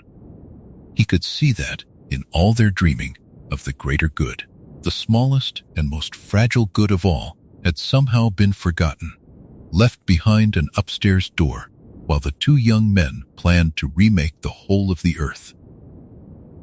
There had been, in those weeks, the beginning of an understanding between the two friends, a plan that they would leave together and go out into the world to seek their fortune and their power. That they would hunt the Deathly Hallows and gather what they called their following and begin the great work at last. And it was in the shadow of that plan that the quarrel finally broke, because Aberforth could hold his silence no longer. He came to the two of them, and he told them what he thought of their dreaming, plainly and without softness. And he told them that he was not going anywhere, and that Ariana was not going anywhere, and that she could not be dragged across the world like a trunk to serve their grand designs, and that Albus had duties in this small house that mattered more than all the crowns in his imagination. The words were hard, and they landed hard, and something in that little room began to tighten and to turn. Albus felt the old resentment rise up in him, the resentment he had carried since his mother died, and the wide world had closed itself away behind the walls of a house he had not chosen. And he heard in his brother's plainness a kind of accusation that he could not bear, because some deep and honest part of him knew it to be true. And Gellert, for his part, had never learned to suffer a challenge quietly, had never in his short and dangerous life met a wall he did not wish at once to break. And he did not care for this slow, stubborn boy who stood between him and the shining thing he wanted. The air in the room grew thin and strange, the way the air grows before a storm, heavy and waiting, charged with a thing that has not yet found its shape. And then Gellert did a cruel thing, a thing that could not be taken back.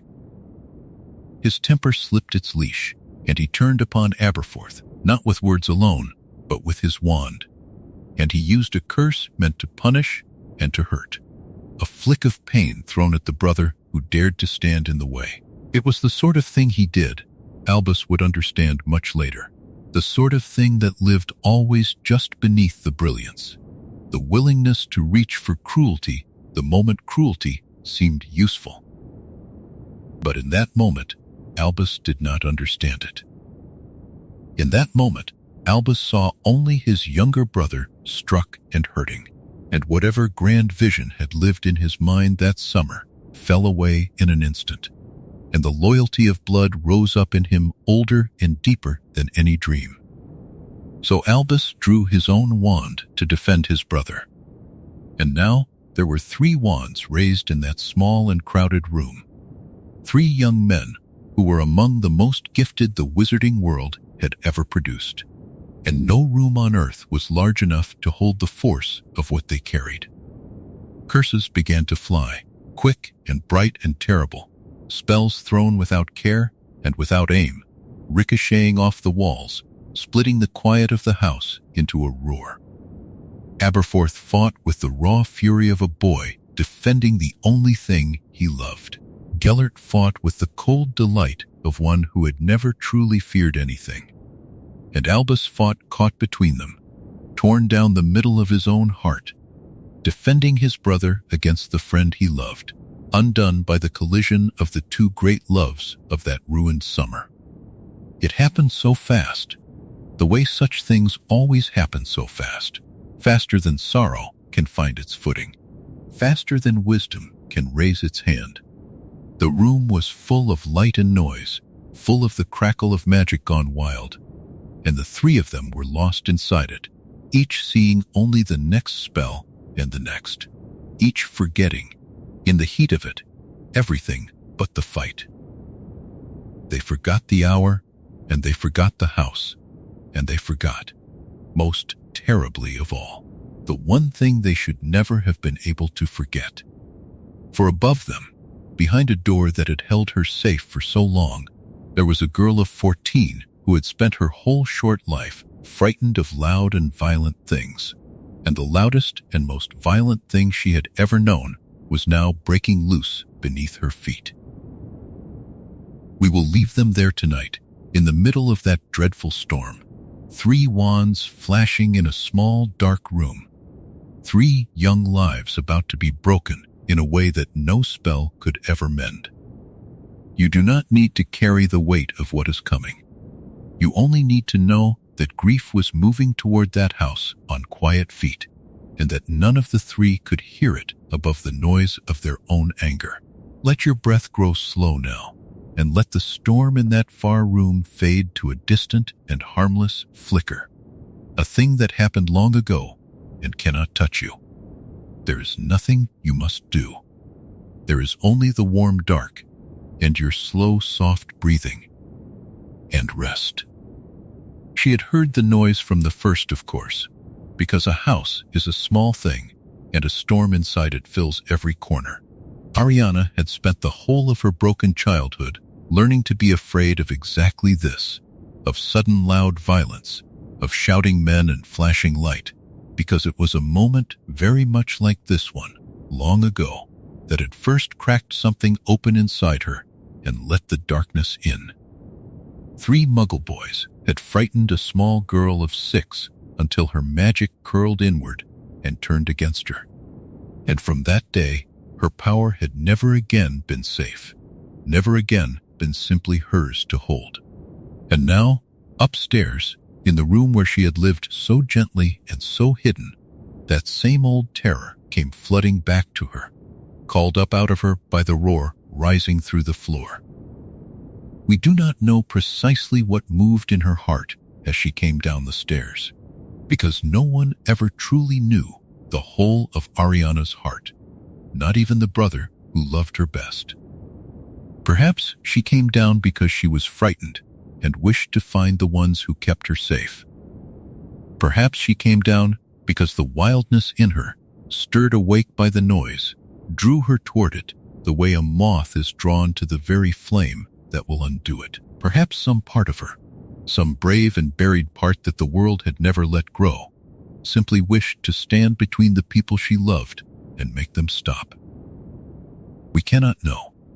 We only know that she came down into that small room full of flying light, a thin and fragile girl of 14, walking into the middle of a storm made by the 3 most dangerous young men in all of Britain.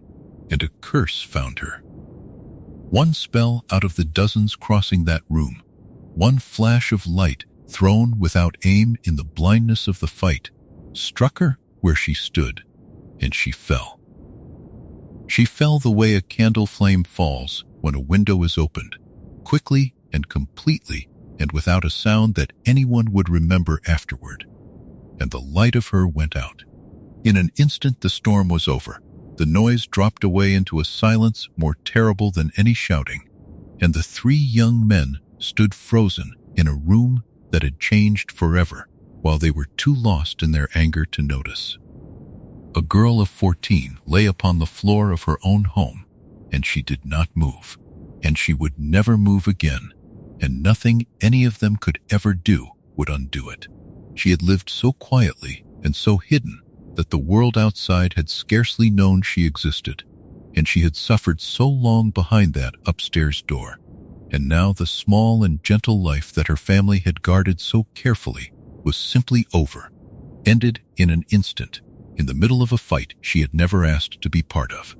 All the years of shelter and of watchful love had come to nothing in a single crossing flash of light. Here is the thing that would haunt Albus for the whole long century of his life that followed. No one ever knew whose spell it was. 3 wands had been flashing in that room, and curses had flown from all 3, ricocheting and crossing in the dark, and in such a chaos there was no way to know. No way to ever know from whose wand the fatal light had come. It might have been Gellert, it might have been Aberforth, it might have been Albus himself, his own hand, his own wand, in the middle of a fight he had entered to protect his brother. That not knowing became a wound that never closed. A cleaner grief might have let him blame another and rage at him and slowly heal. But this grief had no floor to it, no bottom he could stand upon, only the endless falling question of whether the hand that killed his sister had been his own.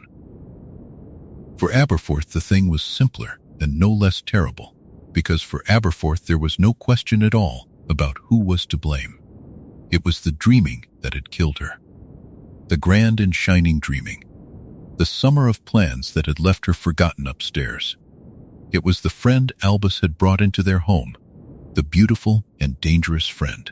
And it was Albus himself, who had turned his brilliant eyes so far toward the horizon that he had stopped seeing the small and fragile life right in front of him.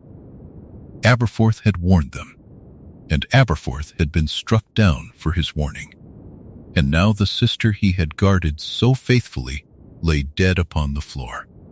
And there is no rage in the world quite like the rage of a heart that loved rightly and was not listened to. And Gellert did what Gellert always did when a thing turned dark and heavy and asked something of him that he did not wish to give. He fled. He did not stay to grieve, and he did not stay to help bury her, and he did not stay to face what the summer had cost. He gathered himself, and he vanished from Godric's Hollow and from the country altogether, slipping away toward the wide world where his ambitions waited, leaving the two brothers alone in the wreckage of everything the three of them had made. The great plan collapsed in that single instant, the revolution and the Hollows and the shining new order all falling to dust in the time it took a girl to cross a room. And the friendship that had burned so bright that summer was over, though its shadow would stretch across the whole of both their lives and would not be finished with either of them for many long and terrible years. At the funeral, in the churchyard of Godric's Hollow, the grief between the two brothers finally broke into the open, and Aberforth, wild with sorrow, struck Albus across the face in front of the mourners, breaking his nose. Albus did not raise his hand against him. He stood and he took the blow, because some deep part of him felt that he deserved it, felt that he deserved that, and worse. And he carried the small crookedness of that broken nose for the rest of his days as a quiet and private mark of the summer that had cost him everything. He never spoke of it. He never explained it. But it was there, a small imperfection in the face the world would come to trust, a little reminder written into his own body of the day his sister fell. And from that grave in that quiet churchyard, Albus Dumbledore walked away a changed and hollowed man.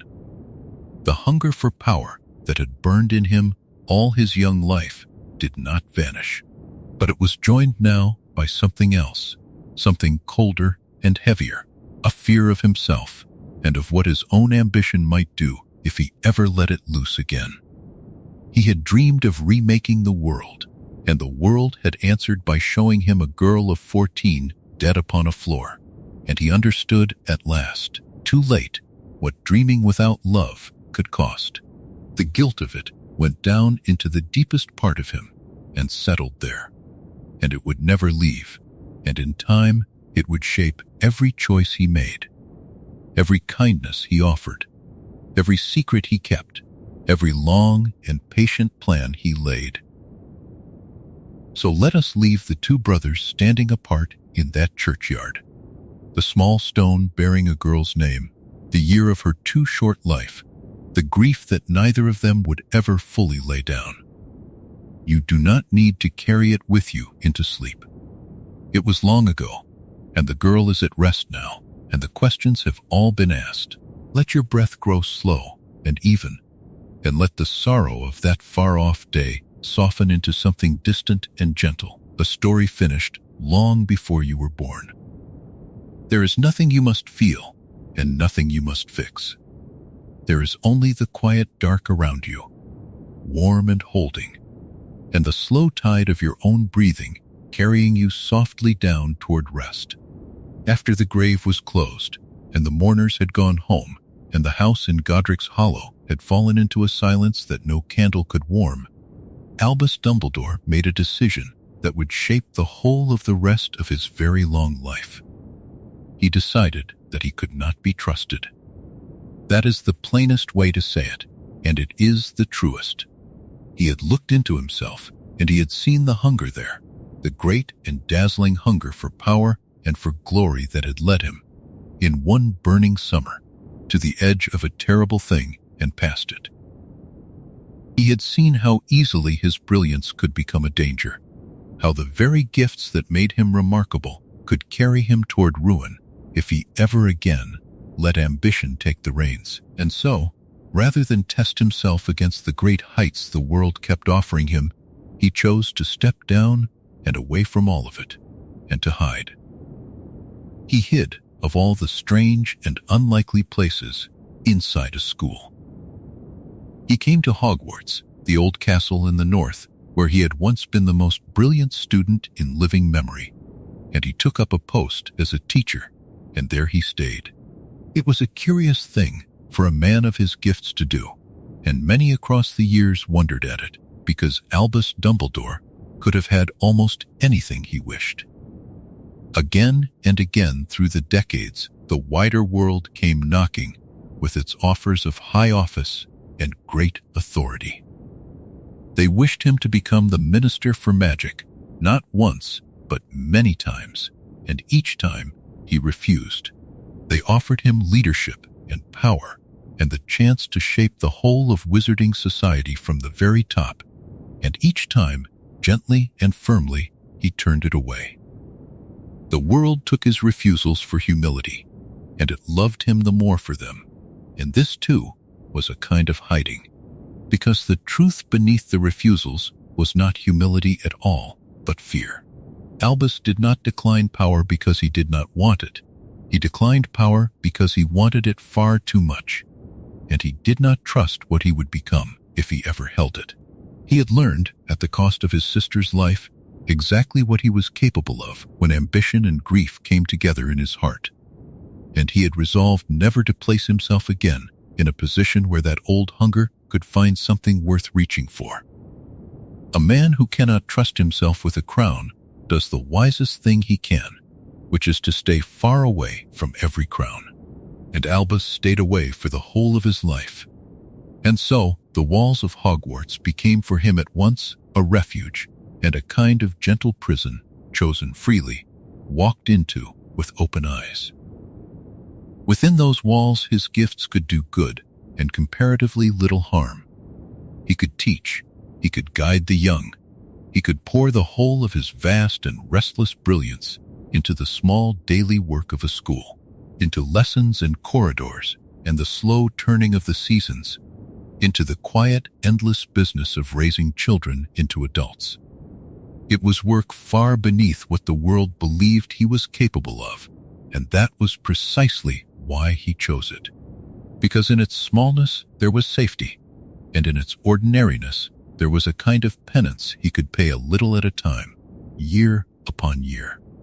For as long as he lived, he taught transfiguration, the branch of magic concerned with the changing of one thing into another, and he taught it with a mastery that no student ever forgot. Generations passed through his classroom, and every one of them carried away the memory of the tall, bright teacher with the long auburn hair, which in those younger years had not yet gone to silver, and the eyes that seemed to see straight through to the truth of a person. He was patient with the slow and delighted by the clever, and he had a way of making even the dullest afternoon feel as though something wonderful might happen at any moment. The children loved him, and their loving him was a small, warm thing that he let himself have, because it asked nothing dangerous of him, and it healed, very slowly, some small corner of the wound he carried. There was a stretch of years in there when the two great absences of his youth still walked beside him wherever he went. There was the sister he had lost, whose name he could not say without a catch in his chest, and there was the friend he had loved and feared, who was out in the wide world now doing exactly the terrible things that the two of them had once dreamed of doing together. Albus had turned away from the dream, but Gellert had not. Gellert had gone on to become, across the following decades, the most dangerous dark wizard the world had yet seen, gathering followers and power under the very banner the two of them had raised in that long-ago summer. And Albus watched it happen from behind the safe stone walls of his school. And he did nothing. For a long and shameful time, he did nothing. Because to face Gellert was to face everything, and he was not yet ready to face everything. It is worth pausing here on that long delay, because it tells us much about the man. The whole of the wizarding world came, in time, to beg Albus to be the one to stop Grindelwald, because Albus alone was believed to be a match for him, and Albus held back, year upon year, while terrible things were done, because he was afraid. He was afraid of meeting his old friend again and finding the old love still alive in his own heart. He was afraid, most of all, of learning the answer to the question that had haunted him since the funeral, the question of whose spell it truly was that had killed Ariana, because he feared that Gellert, in his cruelty, might one day tell him it had been his own. So he stayed inside his school and let the world suffer rather than face the truth of himself. And this, too, was part of who he really was. And it is not a flattering part, and we hold it gently along with all the rest. But even the longest retreat must end, and we will come in time to how it ended. To the day Albus finally left his refuge and went out to face the friend of his youth in the greatest duel the world had ever seen. For now it is enough to see him in the quiet years, the tall teacher in the old castle, choosing smallness over greatness, choosing safety over the terrible risk of himself. It is enough to see a brilliant and wounded man building, out of a school full of children, a life he could bear to live inside. He had wanted to remake the world, and instead he was teaching young people to turn teacups into tortoises, and there was a deep and quiet wisdom in that trade. A man saving the world, in the only way he trusted himself to by refusing to try to rule it. So let us leave him there, in the warm lamplit corridors of Hogwarts, the seasons turning slowly outside the tall windows, the children asleep in their towers, the old headmaster, who was not yet a headmaster, walking his quiet rounds. There is peace in this part of the story, a long stretch of gentle, ordinary years, and you may rest inside it. Let your breath grow slow and even. Let the castle hold you the way it held him, safe and quiet in the dark. There is nothing you must decide tonight and nothing you must carry. There is only the soft lamplight and the turning seasons and your own slow breathing, drawing you down at last towards sleep. As the quiet years of teaching stretched on into decades, something happened around Albus Dumbledore that he did not build with his own hands and yet did nothing to prevent. A legend grew up around him, slowly and steadily, the way ivy climbs an old wall, and by the time it had covered him completely, he had become in the eyes of the world a figure almost too good to be true. He became the great and wise defender of the light, the noble old wizard who wanted nothing for himself, the kindly grandfather of 100 generations of students, the one man in all the world whom the forces of darkness were said to truly fear. This was the Dumbledore that the world came to know and to love, and it was a beautiful story, and it was not quite true, and Albus knew it was not quite true, and he let it stand anyway. The great turning point came when at last he did the thing the world had begged him to do for so long, when he finally left his refuge and went out to face Gellert Grindelwald. Their duel, when it came, was spoken of ever afterward as the most spectacular contest of magic in living memory, and Albus won it. And in winning it, he brought to an end the reign of terror his old friend had built across the whole of Europe. Grindelwald was defeated and imprisoned, locked away at last, and Albus returned home a hero of a kind the wizarding world had rarely seen. From that day, his fame was fixed and enormous, and the legend that had been growing around him hardened into something like stone. He was now, in the eyes of all, the greatest wizard of the age. What almost no one knew, what Albus kept locked as tightly as any secret he ever held, was how much that victory had cost him, and how long he had put it off out of fear. The world saw a hero who had bravely gone forth to stop a monster. The world did not see the man who had loved that monster once, who had spent his young life dreaming the very dreams that monster went on to enact, who had waited and waited and waited before he found the courage to act, because acting meant facing the truth of his own past. The heroism was real, but it grew out of soil the world never saw, out of guilt and old love and a fear so private that Albus could scarcely name it even to himself. The legend took the clean, bright surface of the thing and quietly discarded all the rest. And this became the pattern of the whole long second half of his life, that the world told a simple and shining story about him, and he allowed the simple and shining story to stand, because it was so very much easier to live inside than the truth. The truth was complicated and heavy and full of shadow.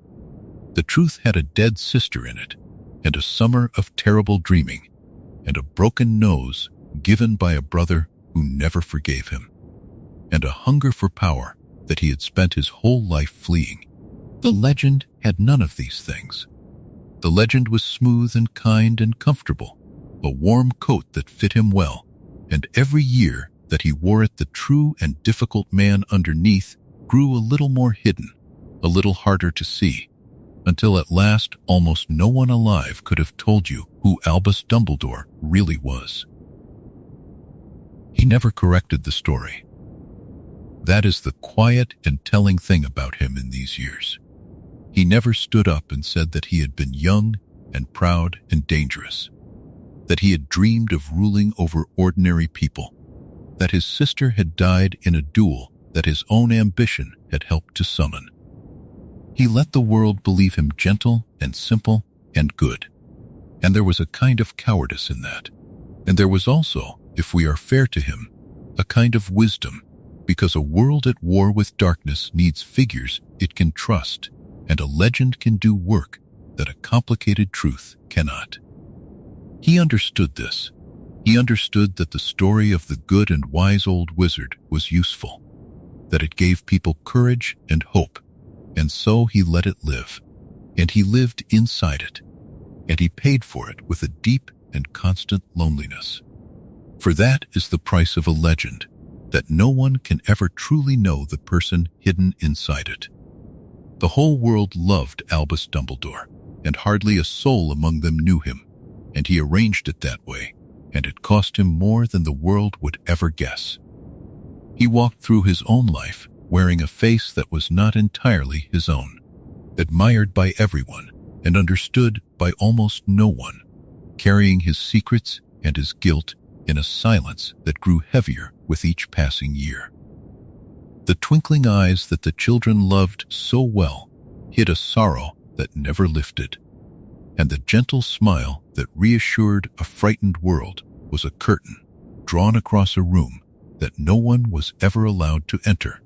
There is a great and quiet sadness in a person who lets the world love a version of himself that is not real, because it means that all that love, however warm and however abundant, can never quite reach the person it is meant for.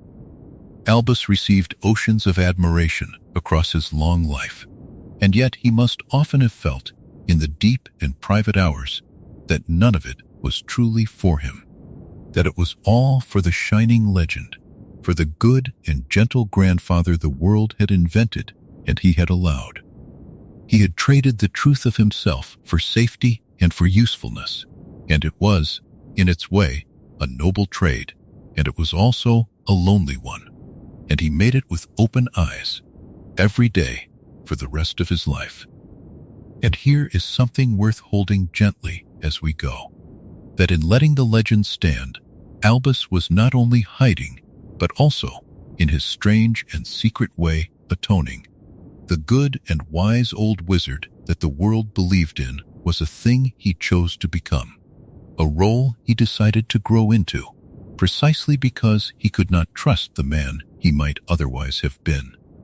He put on the kindly mask, and then he spent the whole of his life trying, quietly and constantly, to be worthy of it, to make the legend true by living it, one small kindness and one careful choice at a time. The gentle grandfather was a costume at first, but he wore it so long and so faithfully that in many ways it became who he truly was. And that slow becoming was itself a kind of long and patient penance for the proud young man he had left behind in Godric's Hollow. Day after day, and year after year, he chose the kinder thing, the gentler word, the more forgiving path, not because such choices came easily to him, but because he had decided that they must. And in the endless quiet repetition of those choices, the mask and the face beneath it slowly grew together until you could no longer say for certain where the one ended and the other began. So we come to see him now not as a liar exactly, but as a man performing a self he wished to be true, hiding his shadows behind a warm and useful light, carrying his loneliness with a smile, letting a whole world love a story while the true and wounded man walked quietly along beneath it. It is a complicated thing to hold, and we hold it softly, without judgment, the way we have held everything about him tonight. Let your breath grow slow now, and let the great legend and the hidden man settle together into one quiet figure at rest. There is nothing you must untangle, and nothing you must decide. There is only the warm dark around you, holding you gently, and your own slow breathing, carrying you down, softly and completely towards sleep.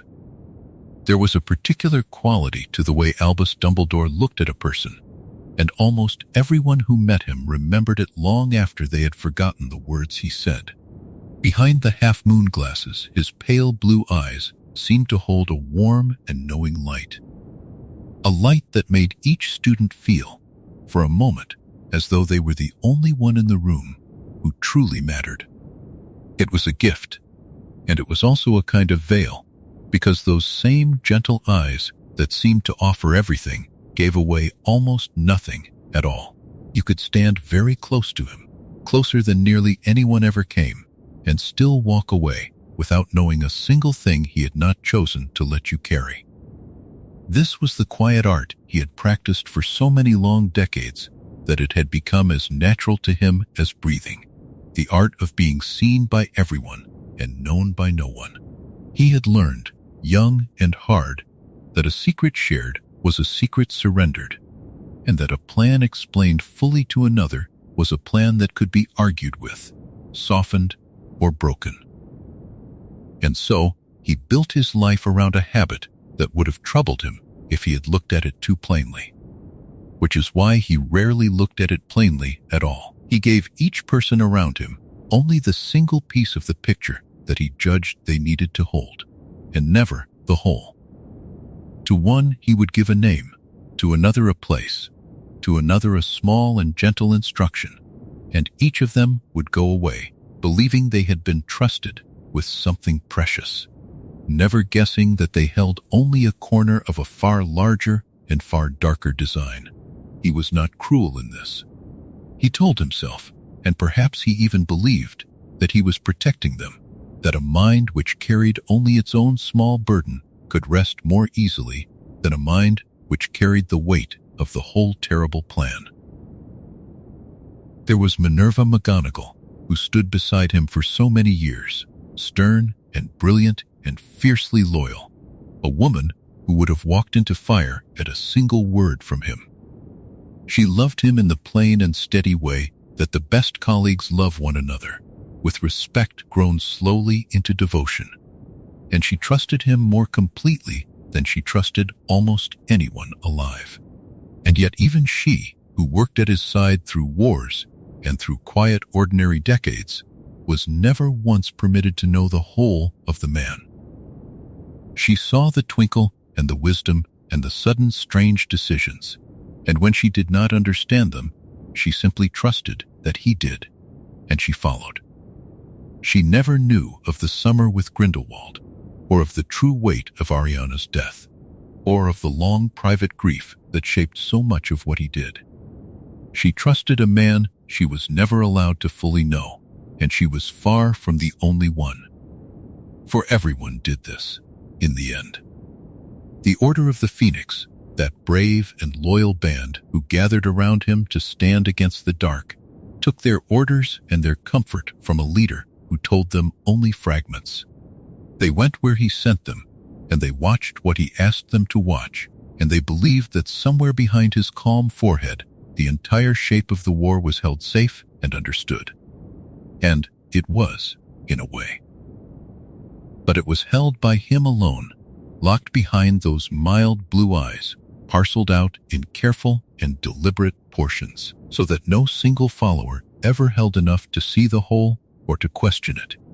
He moved them like pieces upon a board they could not see. And because he moved them gently, and because he so clearly loved them, almost none of them ever noticed that they were being moved at all. It would be easy, lying here in the soft dark, to think this made him cold. And there were moments, later, when even he wondered the same thing about himself. But the truth was warmer and sadder than mere coldness. He kept his secrets not because he did not care for the people around him, but because he had learned, in the worst season of his youth, what could happen when he let another mind fully into his own. Once, long ago, he had opened himself completely to a brilliant friend and had poured out every ambition and every dream without a single wall between them, and that openness had helped to bring about the death of a girl he loved. After that, the walls went up, and they never truly came down again. His secrecy was a wound dressed as a strategy, a fear grown into a discipline, and he wore it for the rest of his life beneath the easy warmth that everyone could see. And so he became a man made of layers, each one placed carefully over the last. On the surface there was the kindly grandfather of the school, the one who knew the name of every first year and remembered the favorite sweets of children long since grown. Beneath that there was the great and calm commander, the wizard that dark magic itself seemed to fear, the steady hand that the whole frightened world reached toward in its darkest hours. And beneath even that, hidden so deep that almost no living soul ever glimpsed it, there was the true Albus, the grieving and calculating and endlessly patient man who carried 100 secrets and trusted them to no one. Each layer was real. That was the strange and gentle truth of him. He was not pretending to be kind while secretly being something else. He was genuinely kind and genuinely wise, and also genuinely hidden, all at the very same time, and the layers did not cancel one another, but simply lay one upon the next like the soft folds of a heavy cloak. There were small signs of it for those who knew where to look, though almost no one did. The way he would answer a question with another question, gentle and turning, so that you left feeling satisfied without ever having been told anything. The way his eyes, in an unguarded moment, would go suddenly distant and old, as though he were looking at something very far away and very long ago. The way he would make a decision that seemed strange or even harsh, and would offer no explanation at all, only that calm and certain silence which asked you to trust him. Those who loved him learned to read these silences as a kind of language, and to trust the spaces where his words should have been. And he let them. He let the whole world fill in the gentle blanks with the kindest possible story, because the kindest story was the one that let him keep on working in peace. Even the great and famous defeats he handed to the dark, the victories that made his legend shine, were built quietly out of things he had known long before anyone else and had told to no one. He would appear at the last necessary moment with exactly the knowledge that was needed, and the world would marvel at his wisdom, never guessing how long he had held that knowledge in silence, turning it over alone in the small hours. To be always 3 steps ahead is a lonely place to stand, and he stood there for the whole of his long life, 3 steps ahead of everyone, including the people who loved him best. He had chosen it, and he did not complain of it, But lying here in the quiet, you can feel the weight of it, the sheer loneliness of a mind that never once let another mind fully in. So when you picture him now, drifting towards sleep, picture the half-moon glasses catching the candlelight and the warm blue eyes behind them, and understand that the warmth was true and the concealment was true, and both lived together in the same gentle face. He was the most trusted man of his age, and he was among the least known, and he had made himself so on purpose, one careful secret at a time. Let that thought settle over you softly now, the image of a kind old man who gave the whole world his warmth and gave almost no one the truth, and let it carry you gently down toward rest. On the last night of October, in the year 1981, the long First War against Lord Voldemort came to a sudden and astonishing end, and it ended in the small village of Godric's Hollow, in a house where a young family had been hiding. Voldemort came for them in the dark, and he killed the father, James, and then he killed the mother, Lily, who died refusing to step aside from the crib of her infant son. And then the Dark Lord turned his wand upon the child, a boy of only 1 year old named Harry, and something happened that no one had ever seen before, for the killing curse rebounded from the baby and struck the caster instead, and Voldemort was torn from his body and scattered into something less than a ghost. The child lived, marked only by a thin scar upon his forehead, and the war was over, or so the celebrating world believed. Far away, Albus Dumbledore learned of it, and while the rest of the wizarding world burst into open and joyful celebration, he sat with the news in a much quieter and much heavier way. He understood things that the celebrating crowds did not. He understood that Voldemort was not truly dead, but only broken and hidden, and that he would one day find a way to return. He understood that Lily Potter had not merely died, but had died in a particular and powerful way, giving her life to shield her son, and that this act of love had left an old and deep magic wrapped around the boy like an invisible cloak. And he understood, with the long war already stretching out before him in his mind, that this small, orphaned child would matter more, in the end, than almost anyone else alive. And so, on that same strange night, Albus made a choice that was cold in its shape and tender in its purpose, and he made it almost entirely alone. He decided that the boy would not be raised among the wizards who would have welcomed him as a hero, nor placed with any of the loving families who would gladly have taken him in and cherished him. Instead, he would be given to the only blood relatives the child had left, the sister of his dead mother and her husband, a thoroughly ordinary and thoroughly unmagical couple named Vernon and Petunia Dursley, who lived a dull and comfortable life in a house on a street called Privet Drive. Albus knew that these people did not love magic, and did not love the memory of Lily, and would very likely not love her son. He chose them anyway, because of the old magic in the boy's blood. For the protection that Lily had died to give could be sealed and made lasting, but only in a certain way.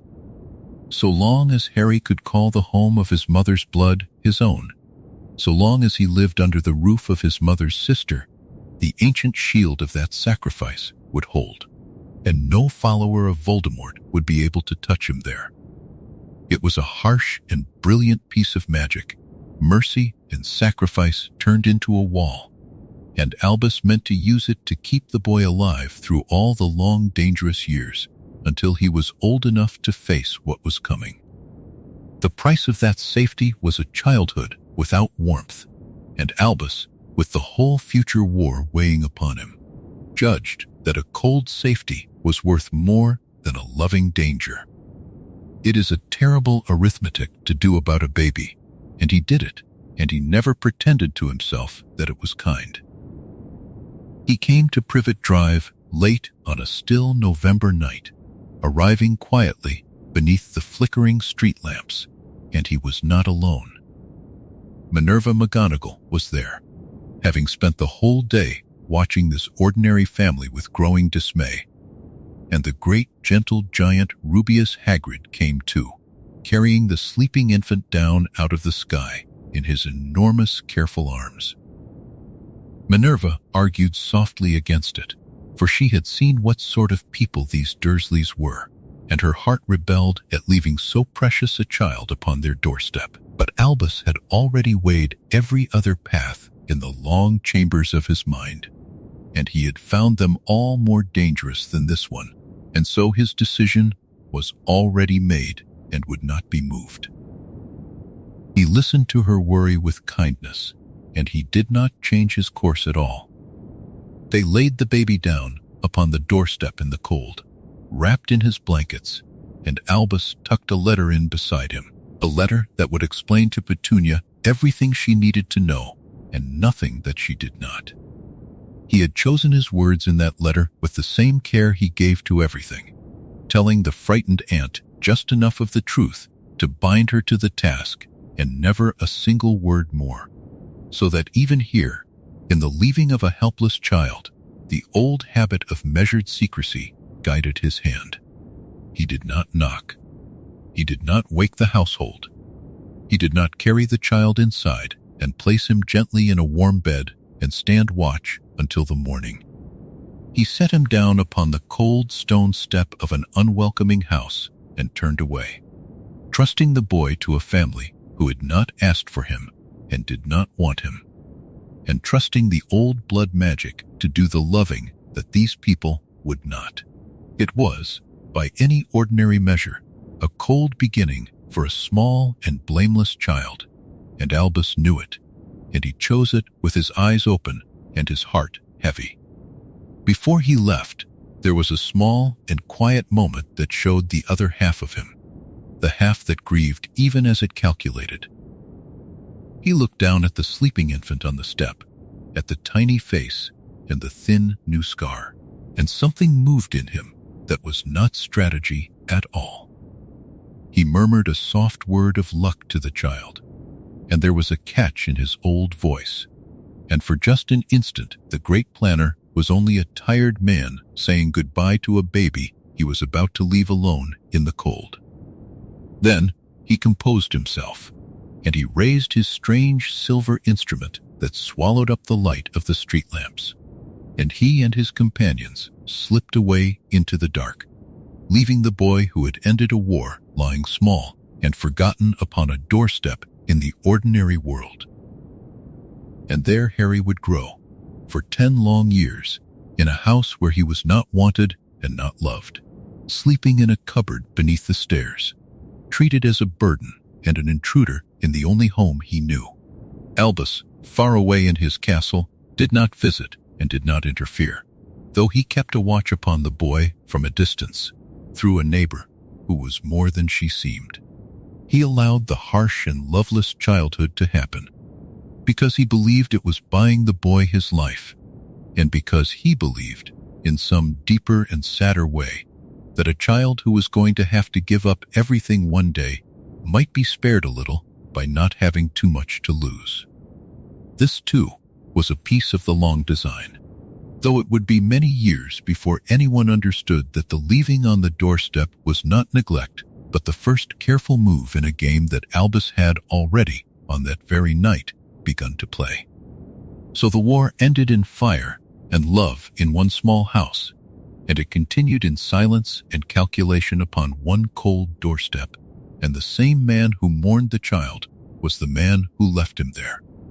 Lie still now, and hold that gentle and painful picture in your mind, the sleeping baby beneath the street lamps, the letter tucked into his blankets, the old wizard turning away with a heavy heart and a longer plan, and let the quiet of that November night settle over you, and let it carry you softly down toward your own warm and easy sleep. When Harry was 11 years old, the letters came, and the boy who had slept in a cupboard beneath the stairs was carried away at last into the world where he belonged.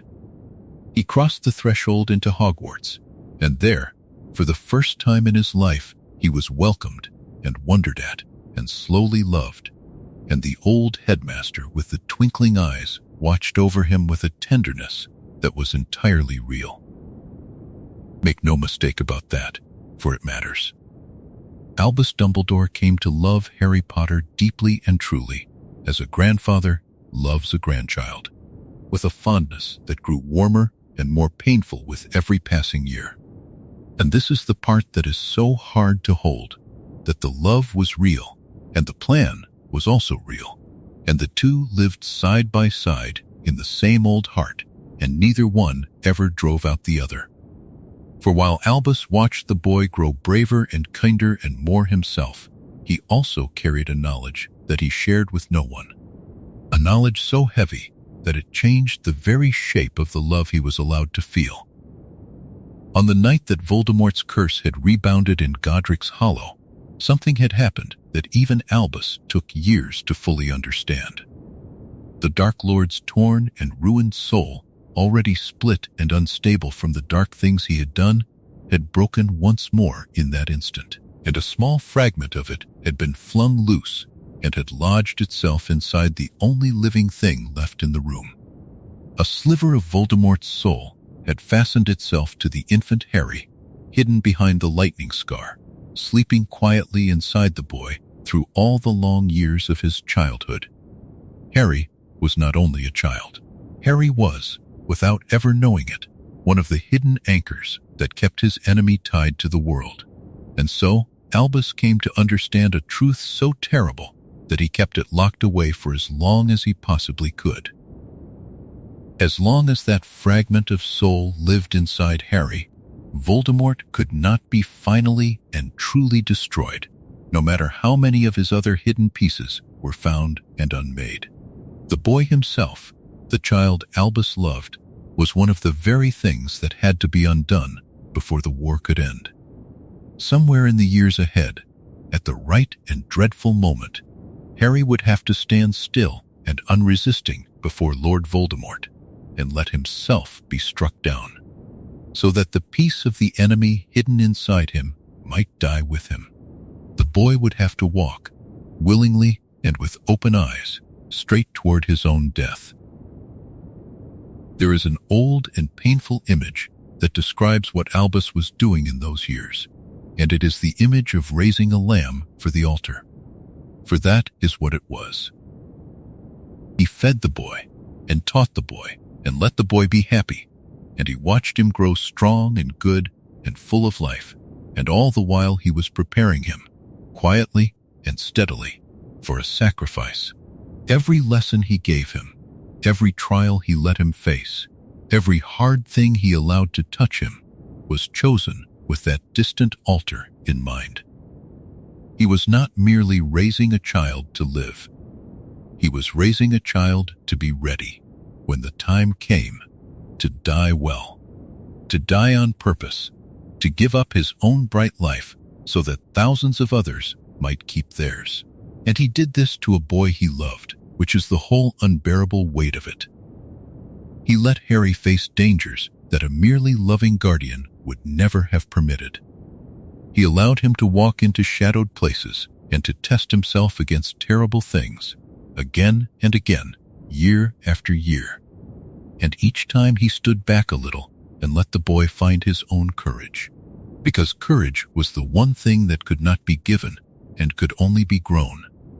He knew that the boy would one day need a courage so vast that it could carry him calmly to his own end, and so he spent years quietly building it, trial by trial.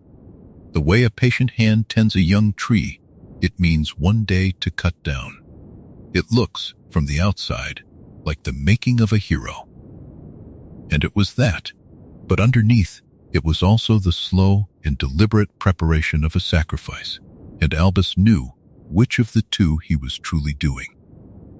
There was a moment, near the very end of his life, when the whole terrible shape of it was spoken aloud between Albus and another, and the cost of it was named.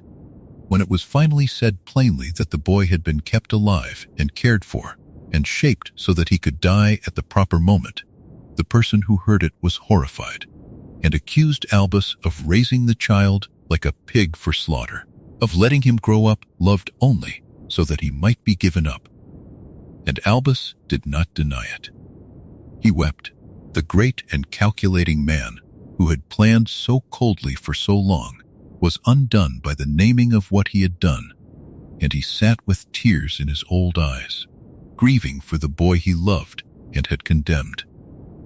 It was perhaps the truest and most human moment of his whole long life, that grief, because it showed that he had never once stopped feeling the wrongness of the thing even as he did it. For this is what redeems him, if anything can, and it is a quiet and imperfect redemption. He did not do this coldly, from a heart that had gone hard. He did it while loving the boy with everything left in him, and the loving made the doing an agony that he carried in silence year after year. He could have hardened himself. He could have taught himself to see the child as a mere instrument, a tool for winning the war, and spared himself the pain of it. He chose not to. He chose to keep loving Harry fully and helplessly, even while he prepared him for the altar, and so he carried both the tenderness and the guilt at once, and he let neither of them go. There is a strange mercy in that the man who arranged the sacrifice refused to let himself off the hook of feeling it, and there was, hidden inside the whole grim design, a fragile and secret hope that Albus almost did not dare to hold. For Lily's protection, that old blood magic had passed in a strange way into the very veins of the enemy, and Albus came quietly to suspect that the boy might not, in the end, be lost forever. He suspected that when Harry walked toward his death, the sacrifice might strike down only the fragment of Voldemort, and might leave the boy himself a way back to life. He was not certain. He could not be certain, and so he could not lean upon that hope, and he prepared the boy for a real and final death while privately praying, in whatever way a man like him prayed, that the child might somehow be spared. He raised the lamb for the altar, and he never told the lamb, and he hoped against hope that the altar might give the lamb back. So hold this in your softening mind as you drift down towards sleep, the picture of an old man loving a boy and preparing him to die in the very same breath, weeping over a plan he would not abandon and could not forgive himself for. It is not a simple thing, and it is not meant to be. Let it lie gently in you, the love and the sacrifice tangled together past all separating, and let the quiet sadness of it soften into rest, and let the boy and the old man and you yourself all sink now toward a deep and untroubled sleep. There was one man in all the world to whom Albus Dumbledore came closest to telling everything, and he was the very last man that anyone would have expected.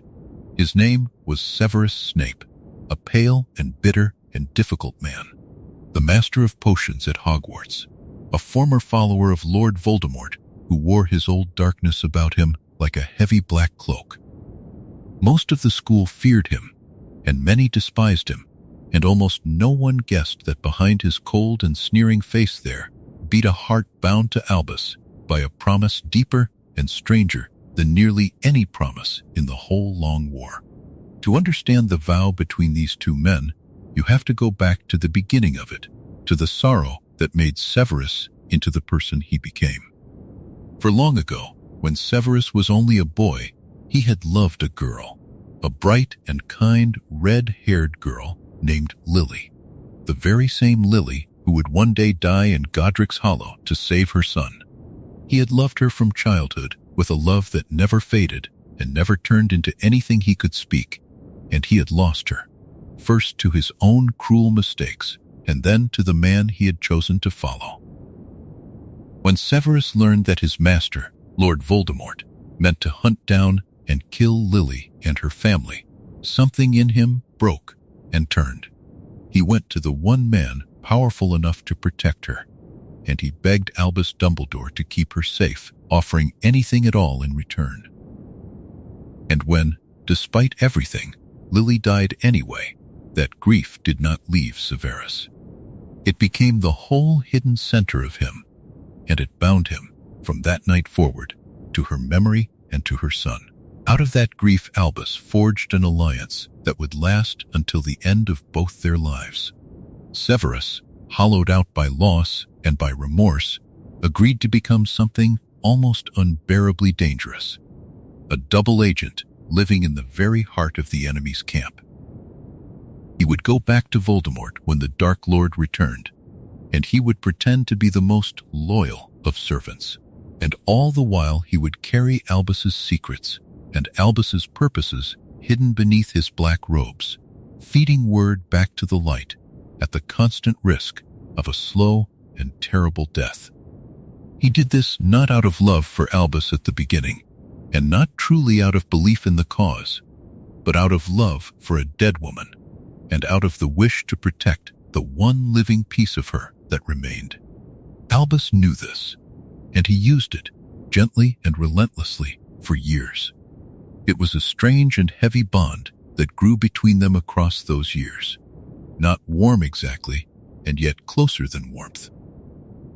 Albus trusted Severus with truths he told to no one else, and Severus, in his sour and guarded way, gave Albus a loyalty so complete that it survived every test the war could throw at it. They were two secretive men, each carrying a private grief, each wearing a mask before the world, and in one another they found the only companion who could see a little way behind the mask.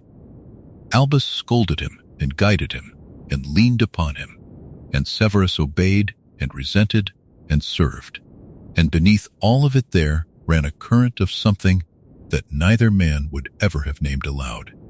A kind of tired and mutual understanding between two people who had each given their lives over to a cause that would cost them everything. And then, in the last year of Albus's life, the vow between them took on its final and darkest shape. For Albus was already dying, slowly, from a curse that no power on earth could undo, and he knew that he had only months left to live. He also knew a great many other things about the year to come. Things about a boy sent to murder him, and about a wand whose loyalty he wished to break, and about the long, deep game that had to keep moving even after he was gone. And so he asked of Severus the hardest thing that one man can ask of another. He asked Severus to be the one to kill him, at the chosen moment, cleanly and deliberately, so that his death might serve the plan instead of ruining it. It was mercy, and it was strategy braided together so tightly that they could not be pulled apart. It was mercy, because the curse would otherwise drag Albus down through a slow and agonizing dying, and a swift clean end at the hand of a friend was a kindness by comparison. And it was mercy in another way as well, for there was a boy, Draco, a frightened young student, whom Voldemort had ordered to commit the murder, and Albus wished with all his heart to spare that boy the ruin of becoming a killer. If Severus struck instead, the boy's soul would be saved from that stain. And it was strategy, because Severus killing Albus before the eyes of the Dark Lord's servants would seal Severus's false loyalty forever, would place him higher than ever in Voldemort's trust, and would leave him perfectly placed to guard and guide Harry through the terrible year ahead. One act would accomplish a mercy, a rescue, and a masterstroke all at once. Severus recoiled from it. To kill the one man who had trusted him, the one fixed point in his ruined life, was a thing that his soul rebelled against, and he did not want to carry that weight or wear that guilt before a world that would hate him for it.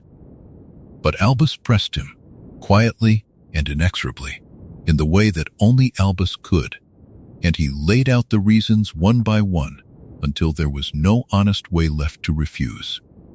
And in the end, Severus agreed. He bowed his head, and he took up the burden, and he promised to do the unforgivable thing at the appointed hour. and to bear afterward the loathing of everyone who would believe him a traitor and a murderer, without ever being allowed to explain. It was perhaps the greatest single act of loyalty in the whole of the long war, and it was made in secret, and it would be misunderstood by nearly everyone for years. Think for a moment of what that agreement truly cost each of them. Albus was asking a friend to become his killer, and to be hated forever for an act of love, and he was asking it knowing exactly how cruel a thing that was to ask. Severus was agreeing to murder the man he trusted most, and to spend his last months and years despised and alone, guarding a boy whose father had tormented him, all for the memory of a woman 30 years dead. Neither man would be thanked.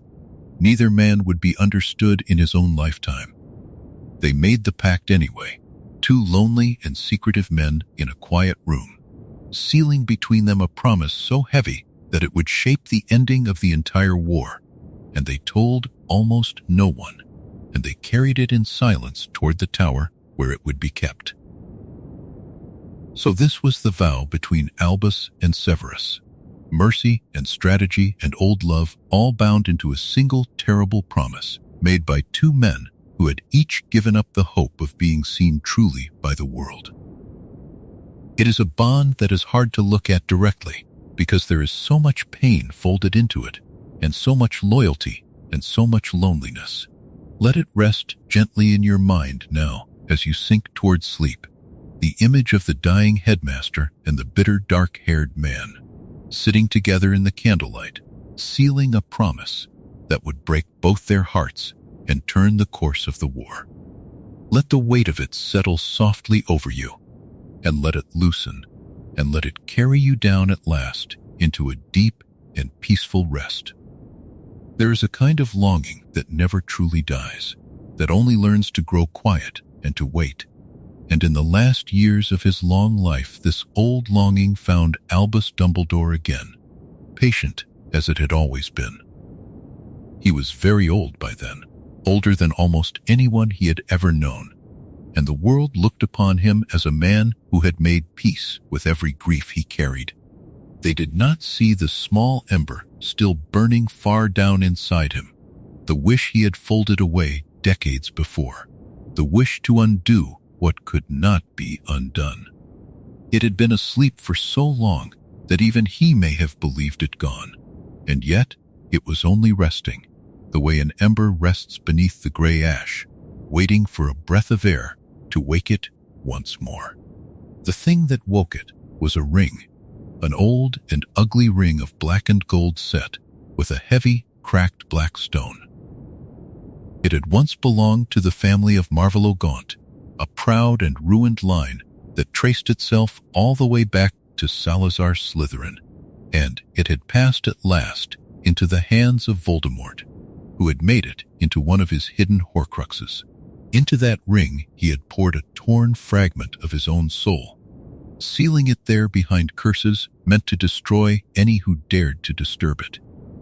But Voldemort, for all his cunning, did not understand what the ring truly was, and did not know the secret that made it far more dangerous to a man like Albus than to anyone else in the world.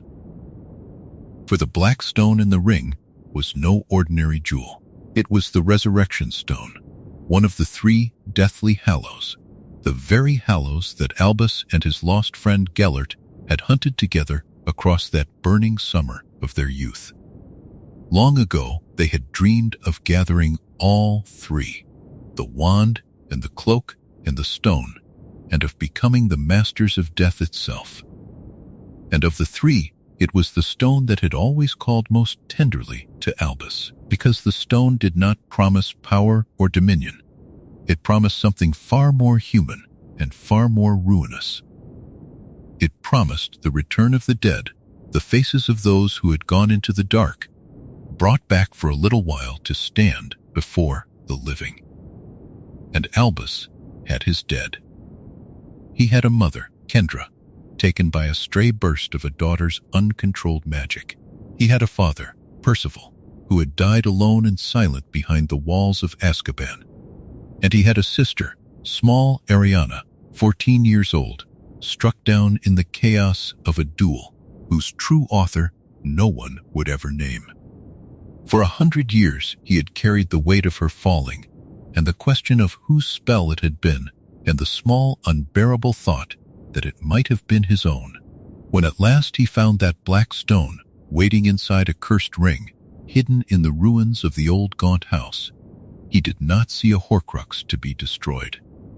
For one long and terrible moment, he saw only a door he had believed forever closed, standing open at last. He should have known better, and in truth, he did know better, for he was the wisest man of his age, and he understood exactly what the ring was, and exactly what curses lay coiled upon it. He had spent his whole later life teaching others that the dead do not truly come back, that those who love us live on in our hearts and not in cold returning shapes, and that to chase the departed is to walk away from the living. He knew all of this the way he knew his own name. And still, when the moment came, the old longing rose up inside him warm and blinding, and it silenced every wise thing he had ever learned. He wished only to say to his sister the words he had never been allowed to say, to ask her forgiveness, to see her face turned toward him without fear. And so he slid the ring upon his finger. In that single, foolish, achingly human act, the curse woke and took hold of him. A dark and withering enchantment spread from the ring into his hand, blackening the skin, killing the flesh, creeping slowly up his arm toward the rest of him. It was a curse that could not be lifted and could not be turned back. One that would in time reach his heart and stop it. And the greatest healer among the wizards knew at once that nothing could save him. He had put on the ring like a boy reaching for a toy, and he had signed his own death with it, and he understood this even as the pain took him. All the brilliance of a long lifetime, all the caution and the patience and the careful planning, undone in a heartbeat by a wish he had never fully let go. It is a gentle irony, and a sad one, that the great enemy of the Dark Lord was brought down not by any curse Voldemort aimed at him, but by the reaching out of his own oldest sorrow. Voldemort had made the ring to cheat death and to guard a piece of his broken soul, but it was the hollow hidden inside it, the stone with its impossible promise, that reached across all those years and closed its hand around Albus. The dream of the Hollows had never been about ruling, not for him. Whatever the young man he had once been had told himself under that summer sky. It had always been, underneath everything, about the ones he had lost, and about a grief too large for one heart to hold. He did not die at once. Through a swift and clever piece of magic, and through the deep skill of Severus Snape, the curse was slowed and bound within the ruined hand, held back from his heart for a single further year. That gift of time was not a reprieve, and Albus knew it was not. It was only a borrowed season, a last narrow window in which an old man might set his final plans in order before the darkness finished its slow climb up his arm. He accepted the blackened hand as one accepts a sentence long deserved, and he wore it openly, that shriveled and lifeless thing at the end of his sleeve, a quiet monument to the truth that he was, after everything, only a man. Those who loved him looked upon the ruined hand and did not understand it, for he told them very little, as was always his way. They thought perhaps it was some old wound of war, some scar earned in the great struggle against the shadow. They did not know that he had reached, at the very end, for the same forbidden thing he had reached for as a grieving boy, and that the reaching had cost him his life. He let them keep their gentler guesses, because the gentler story was easier to leave behind than the truth of a wise man undone by longing. And in the long quiet nights of that final year, he must have gazed at that black and lifeless hand and understood, more clearly than ever, that the boy who had once dreamed of mastering death had never truly grown out of the dream. He had only learned to hide it, and the hiding had lasted almost 100 years, and then it had failed him in a single unguarded moment. So the ember that never died became, at the last, the fire that consumed him. The old headmaster with the twinkling eyes carried a dying hand into his final year. And he carried it not as a hero wounded in battle, but as a man marked by his own unhealed grief. And there is something in that which softens him rather than shames him, for it shows that beneath all the legend and all the careful wisdom, he was never made of stone. He was only a person who had loved and lost, and never quite stopped wishing to hold the lost ones once again. Let that thought settle over you now, slow and warm as the ash settling over a dying ember, and let it carry you gently down toward rest. In the last year of his life, with the slow curse climbing quietly toward his heart, Albus Dumbledore turned his failing strength to a single, patient task. He set out to teach one boy the secret history of their enemy, and to place upon that boy's young shoulders a burden that had crushed grown men. The boy was Harry Potter, 16 years old, and Albus loved him with a love that was real and aching and full of sorrow, and it was precisely because he loved him that he could not spare him what was coming. There was no one else. There had never been anyone else. And so, through that final year, the old man and the young one met again and again in the quiet of the headmaster's tower, and Albus began to unfold, slowly and carefully, the long dark story of the boy who had grown into Lord Voldemort. He did not teach it as a lesson to be memorized, nor as a warning to be feared. He taught it as a hunter teaches, by showing the shape of the prey and the manner of its making. He had spent many years of his old age gathering memories, small silvery threads drawn from the minds of those who had crossed the enemy's path across the whole of his life. He had memories from a frightened old shopkeeper, from a trembling former teacher, from a house elf, from a woman ruined by love, from the very matron of the orphanage where the child had first been left. Each memory was a single pane of glass, and Albus laid them one beside the next in the shallow silver basin of his pensieve, so that Harry might lean into them and walk through the vanished years as though he stood inside them himself. Together, they watched the making of a monster from its very first hour. They saw a proud and broken family of Gaunts, the last withered descendants of Salazar Slytherin, living in filth and cruelty in a small house by a graveyard. They saw a young woman of that line, unloved and desperate, who bewitched a handsome muggle into a marriage that could not last, and who died giving birth to a son in a cold London orphanage. They saw that son grow into a beautiful and gifted and utterly loveless child, a boy who stole and frightened and hurt the other children, a boy who felt himself set apart and destined for something vast and terrible. Albus wished Harry to understand that Voldemort had not sprung fully formed out of nowhere. He had been made, piece by piece, out of pride and abandonment, and the refusal of love, and understanding how he was made was the first step toward understanding how he might be unmade. For at the heart of the lesson lay a single dreadful secret, the secret upon which the whole of the coming war would turn. Albus had come to understand, through long years of quiet and careful searching, that Voldemort had not left his survival to chance. In his terror of death, the enemy had torn his own soul into many pieces, and had hidden those pieces away inside secret objects scattered across the world.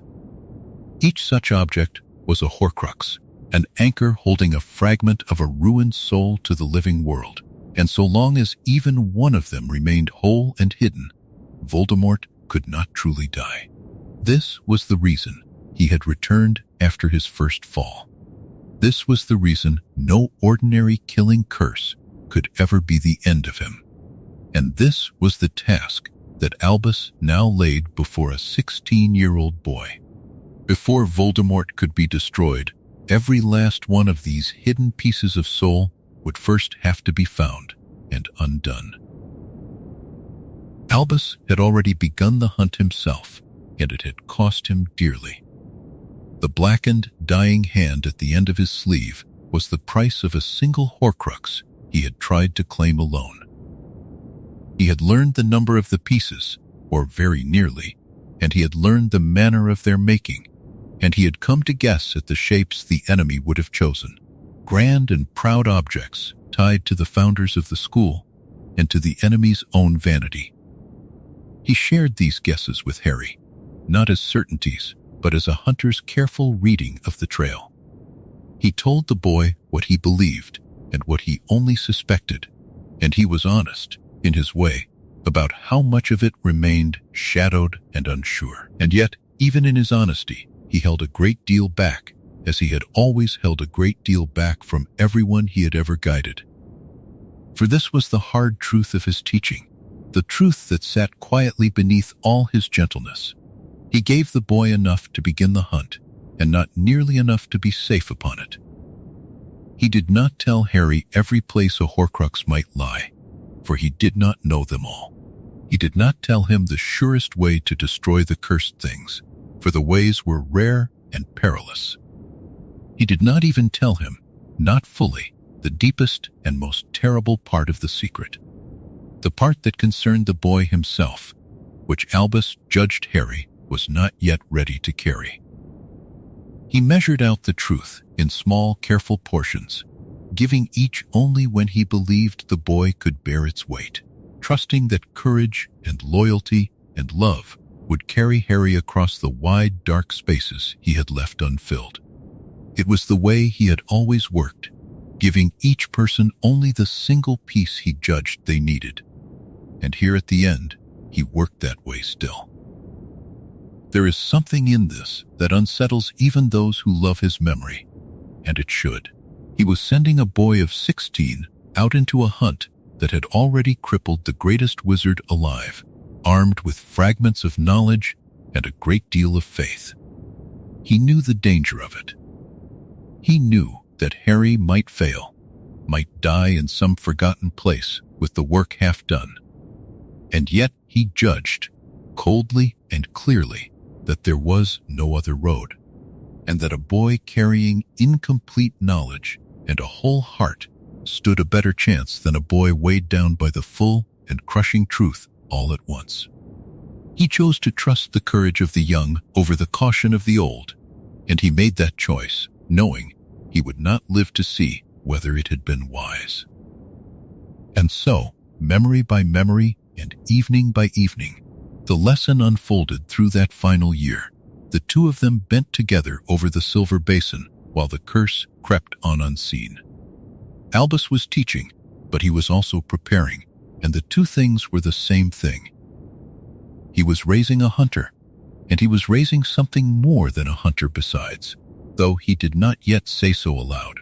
Every story he showed the boy, every glass pane of the enemy's dark past, was a stone laid in a long and secret road, and at the far end of that road stood a truth about Harry himself that Albus could not yet bring himself to speak. He gave the boy the shape of the enemy and the names of the hidden pieces, and he sent him toward the danger with love and with calculation braided so tightly together that no one, perhaps not even Albus, could have said where the one ended and the other began. Let your mind rest now upon that quiet tower, the old man and the boy leaning together over a basin of silver light. The long story of an enemy unfolding slowly in the dark. There is warmth in it, and there is sorrow in it. A teacher pouring out the last of his strength to arm the one he loved for a war he would not survive. Hold that gentle image as you drift, the soft glow of the pensieve, the low murmur of a lesson given in love, and let it carry you down, easy and slow, toward the quiet of your own rest. And now we come at last to the tower, and to the question the title of our story asked so plainly at the very beginning. Was the old headmaster with the twinkling eyes truly the good and gentle guardian the world believed him to be.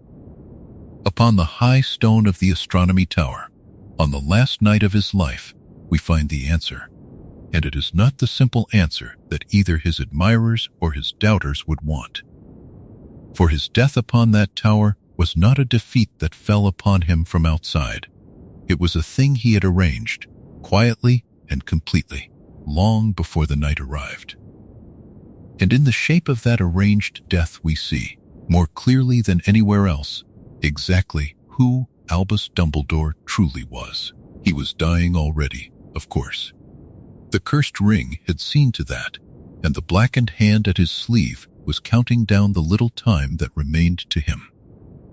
He might have chosen to fade slowly, to let the curse finish its climb toward his heart in some quiet bed, mourned as a great man at the natural end of a long life. But Albus did not think as other men thought, not even at the very edge of death. He looked at his own approaching end, and he saw in it not a loss to be endured, but a tool to be used, one last piece to be moved upon the board before he stepped away from the game. He asked himself how his death might best serve the war he would not live to finish, and he arranged the whole of it around that cold and careful question. He knew that a young enemy, the son of a Death Eater, had been given the task of killing him, and that the boy was frightened and unwilling and very likely unable to do it. He knew that if the boy failed, others would come, and that the enemy meant to draw the school into darkness. And he knew, above all, that Severus Snape was bound to him by an old vow and a deeper love, and that Snape could be made to strike the blow that the frightened boy could not.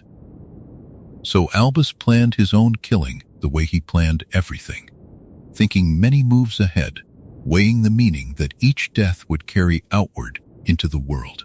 He arranged for Snape to be the one, so that the enemy would trust Snape completely, so that a spy might be planted at the very heart of the shadow. He arranged for the frightened boy to be spared the ruin of becoming a murderer. He arranged, even, for the manner of his dying to protect the secrets that still needed keeping. His death was not something that happened to him. It was something he authored, down to the smallest detail, a final act of planning by a man who could not stop planning even as he stepped out of the world. And here is where the honest answer to our question begins to take its shape. A simply good man, a saint of the kind the legend imagined, does not orchestrate his own murder and lay the weight of it upon someone who loves him. There is something in this that is cold, something that calculates, something that treats even his own death as a piece to be spent for a larger end. Across his whole long life we have seen this same shadow again and again. We have seen the boy who dreamed of ruling the ordinary world under a banner of soft words. We have seen the man who left a baby on a cold doorstep with the long war always in his mind. We have seen the teacher who raised a beloved child while knowing that the child must one day walk toward his own death. Albus Dumbledore was never the simple, kindly grandfather of the legend. He was secretive, he was manipulating, he was willing to spend the people he loved, himself included, for the sake of what he believed had to be done. And yet, the answer does not end there, for he was not a villain either, and to call him one would be as false as calling him a saint. Everything he calculated in the service of ending a great darkness and sparing the world from it. He spent himself, above all others, more freely than he ever spent anyone else. He carried a guilt that never left him, the memory of a young sister fallen in a duel he had helped to start. And out of that guilt, he built a lifetime of atonement. He refused, again and again, the high offices and the great powers that were offered to him, because he did not trust himself to hold them, because he knew the hunger that lived in his own heart and feared what it might do. A villain reaches for power. Albus spent a century running away from it, hiding it in the quiet walls of a school, choosing over and over the harder and lonelier path of denial. That is not the mark of a wicked man. That is the mark of a wounded one who has learned to fear himself. So, who was he really, this old man arranging his death upon a tower in the dark? He was neither the saint the world had made of him, nor the schemer his shadows might suggest. He was both the light and the long shadow at once, held together in a single brilliant and burdened person. He was the most gifted wizard of his age, and he knew it, and the knowing had nearly destroyed him in his youth. He was capable of a coldness that could plan a boy's sacrifice and his own murder in the same steady breath, and he was capable of a tenderness that wept over that same boy and loved him as a son. The two things were not separate men living in one body. They were the same man, and the coldness and the tenderness came from the same deep place, from a heart that had loved and lost too much, and had decided long ago that some things were worth any price to set right. On the tower, in the last moments, we see all of this gathered into a single image. An old man, dying by his own long design, disarmed and weak, facing the friend he had asked to kill him. There was no twinkle left in his eyes then, only the plea of a man asking another to carry out a mercy that looked like a betrayal, so that a greater plan might live on past his death. The green light came, and he fell from the high tower into the dark below, and the world believed it had lost its greatest and gentlest protector to a traitor's curse. But the truth was quieter and stranger and far more human. The world had not lost a saint.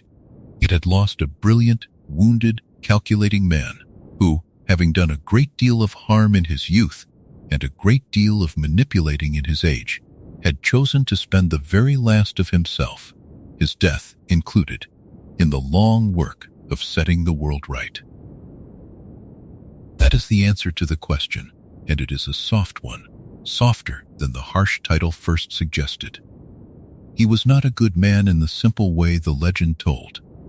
He was something harder to name and gentler to hold.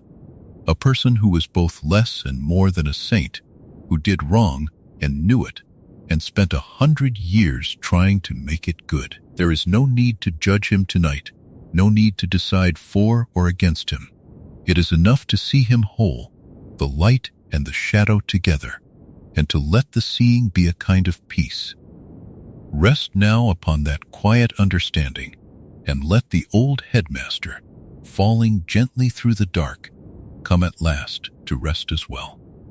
And so we have come to the end of the long night and the end of the long life, and there is nothing left now but to let the old man rest, and to rest ourselves beside the memory of him. We began with a question whispered in the dark, asking whether the headmaster with the twinkling eyes and the half-moon glasses was truly the good and gentle guardian the world believed.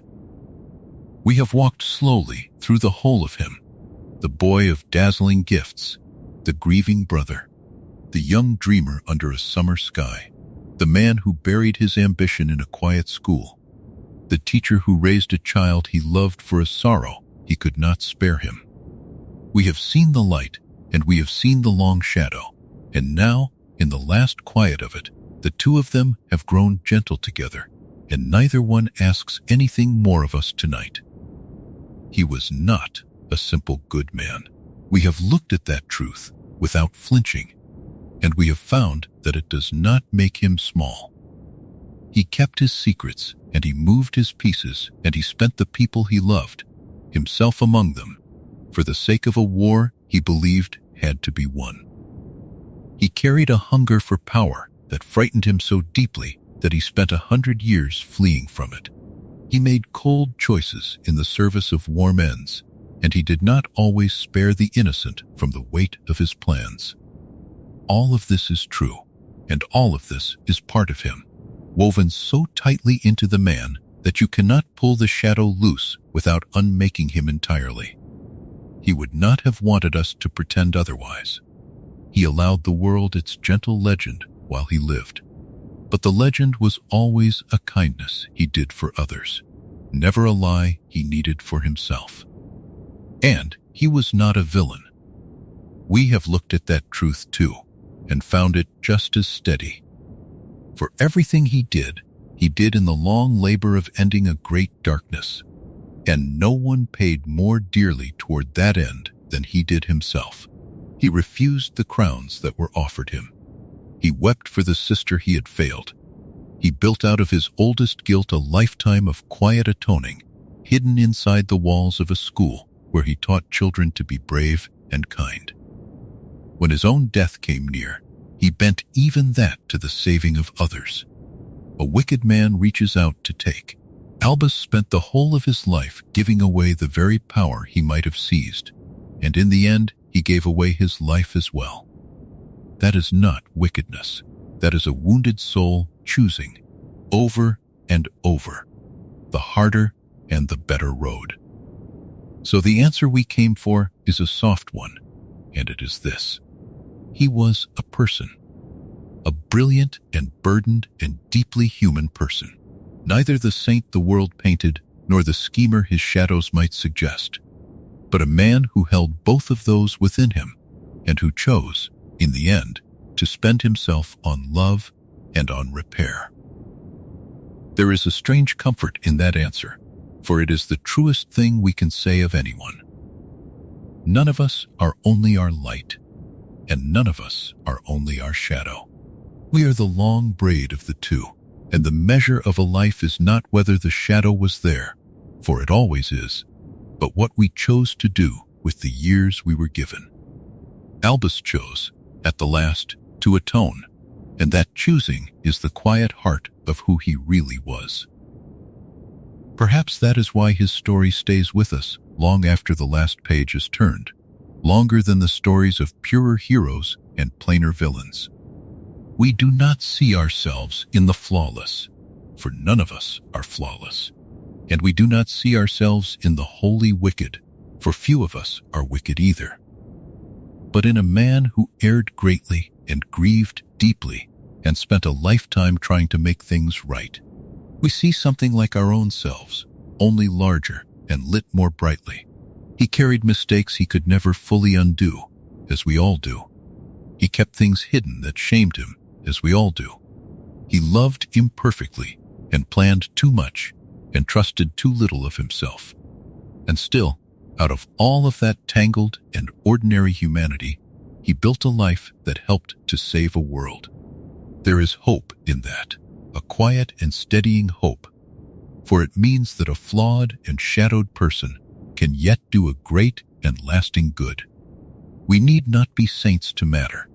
We need only choose, as he chose, and keep choosing, gently and stubbornly, toward the light. Let us leave him, then, as he would perhaps have wished to be left, not upon the cold stone of the tower where he fell, but in the warm and ordinary places where he was most himself. Let us picture him in the great hall of the school he loved, the candles floating high beneath the enchanted ceiling, the young faces turned toward him in the soft light. Let us picture him walking the quiet corridors late at night, pausing at a window to watch the moon lie silver upon the lake. Let us picture him in his round tower office among his strange whirring instruments, the phoenix drowsing on its perch, the fire low and orange in the grate, an old man at last permitted to be tired. He gave so much of himself away, all his long life. It is right that we let him keep, at the end, a little peace. The guilt he carried for 100 years may be set down now. The sister he could not save is beyond all harm, and the boy he raised for sacrifice walked willingly into the dark and came, against all the odds, safely out the other side. The war he planned for and did not live to see was won, in no small part, because of the pieces he set moving before he stepped away. The frightened boy he spared did not become a murderer. The spy he planted kept faith to the very end. The child he loved lived and grew and was free. If ever a weary man had earned the right to lay down his burdens, it was this one. and so let him lay them down. Let the blackened hand go still. Let the endless planning cease. Let the great and secret mind fall quiet at last. There is a soft image the old man himself once offered, that to the well-ordered mind death is only the next great adventure, and there is comfort in it now, at the close. For whatever waits beyond the veil, he has surely met it as he met everything, with curiosity and courage, and a readiness to see what lies ahead. Perhaps, somewhere past the edge of all our knowing, the ones he lost were waiting after all. Perhaps a mother and a father and a small bright sister of 14 turned their faces toward him without any fear at all, and the long ache of a century simply dissolved, the way mist dissolves when the sun comes over the hills. We cannot know. But it is a gentle thing to imagine, and gentleness is what we have come here for tonight. So rest now, and let the old headmaster rest as well. There is nothing more to solve and nothing more to weigh. The question has been asked and answered, softly and completely, and you may let it go. Let the whole long story loosen its hold and drift away from you.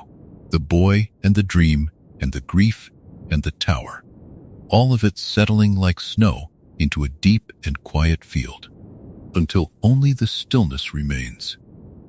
You have traveled a long way through the dark to reach this place, and there is nothing left to do but breathe, and slow, and sink. Let your thoughts grow soft and shapeless. Let the warmth gather around you like a heavy blanket drawn up beneath your chin. The old man is at peace, and the fire is low, and the tower is quiet, and all is well, and all is well, and all is very well indeed. And so we have walked the whole of the long road together, from a small child in a quiet village to an old man who chose the hour of his own passing.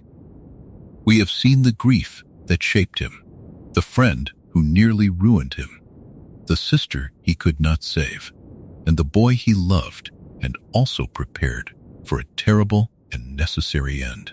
We have seen that he was neither a saint nor a villain, but a brilliant and wounded man who spent the whole of his long life trying to atone for the pride of his youth. That is who he really was, and it is enough now to let him be.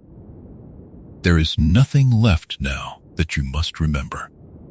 There is nothing left that you must understand or decide. The questions have all been asked and gently answered, and they can rest where they lie. Let the names drift away from you like leaves upon slow water. Let your body grow soft and heavy and warm. Every muscle is loosening now, from the crown of your head down to the tips of your toes, and your breath is slow and quiet and deep. There is nowhere you need to go, and nothing you need to do, and no one you need to be. There is only this warm and quiet dark, holding you gently, letting you sink. Good night. When you wish to return, another quiet story will be waiting here for you, and we will walk another long and gentle road together,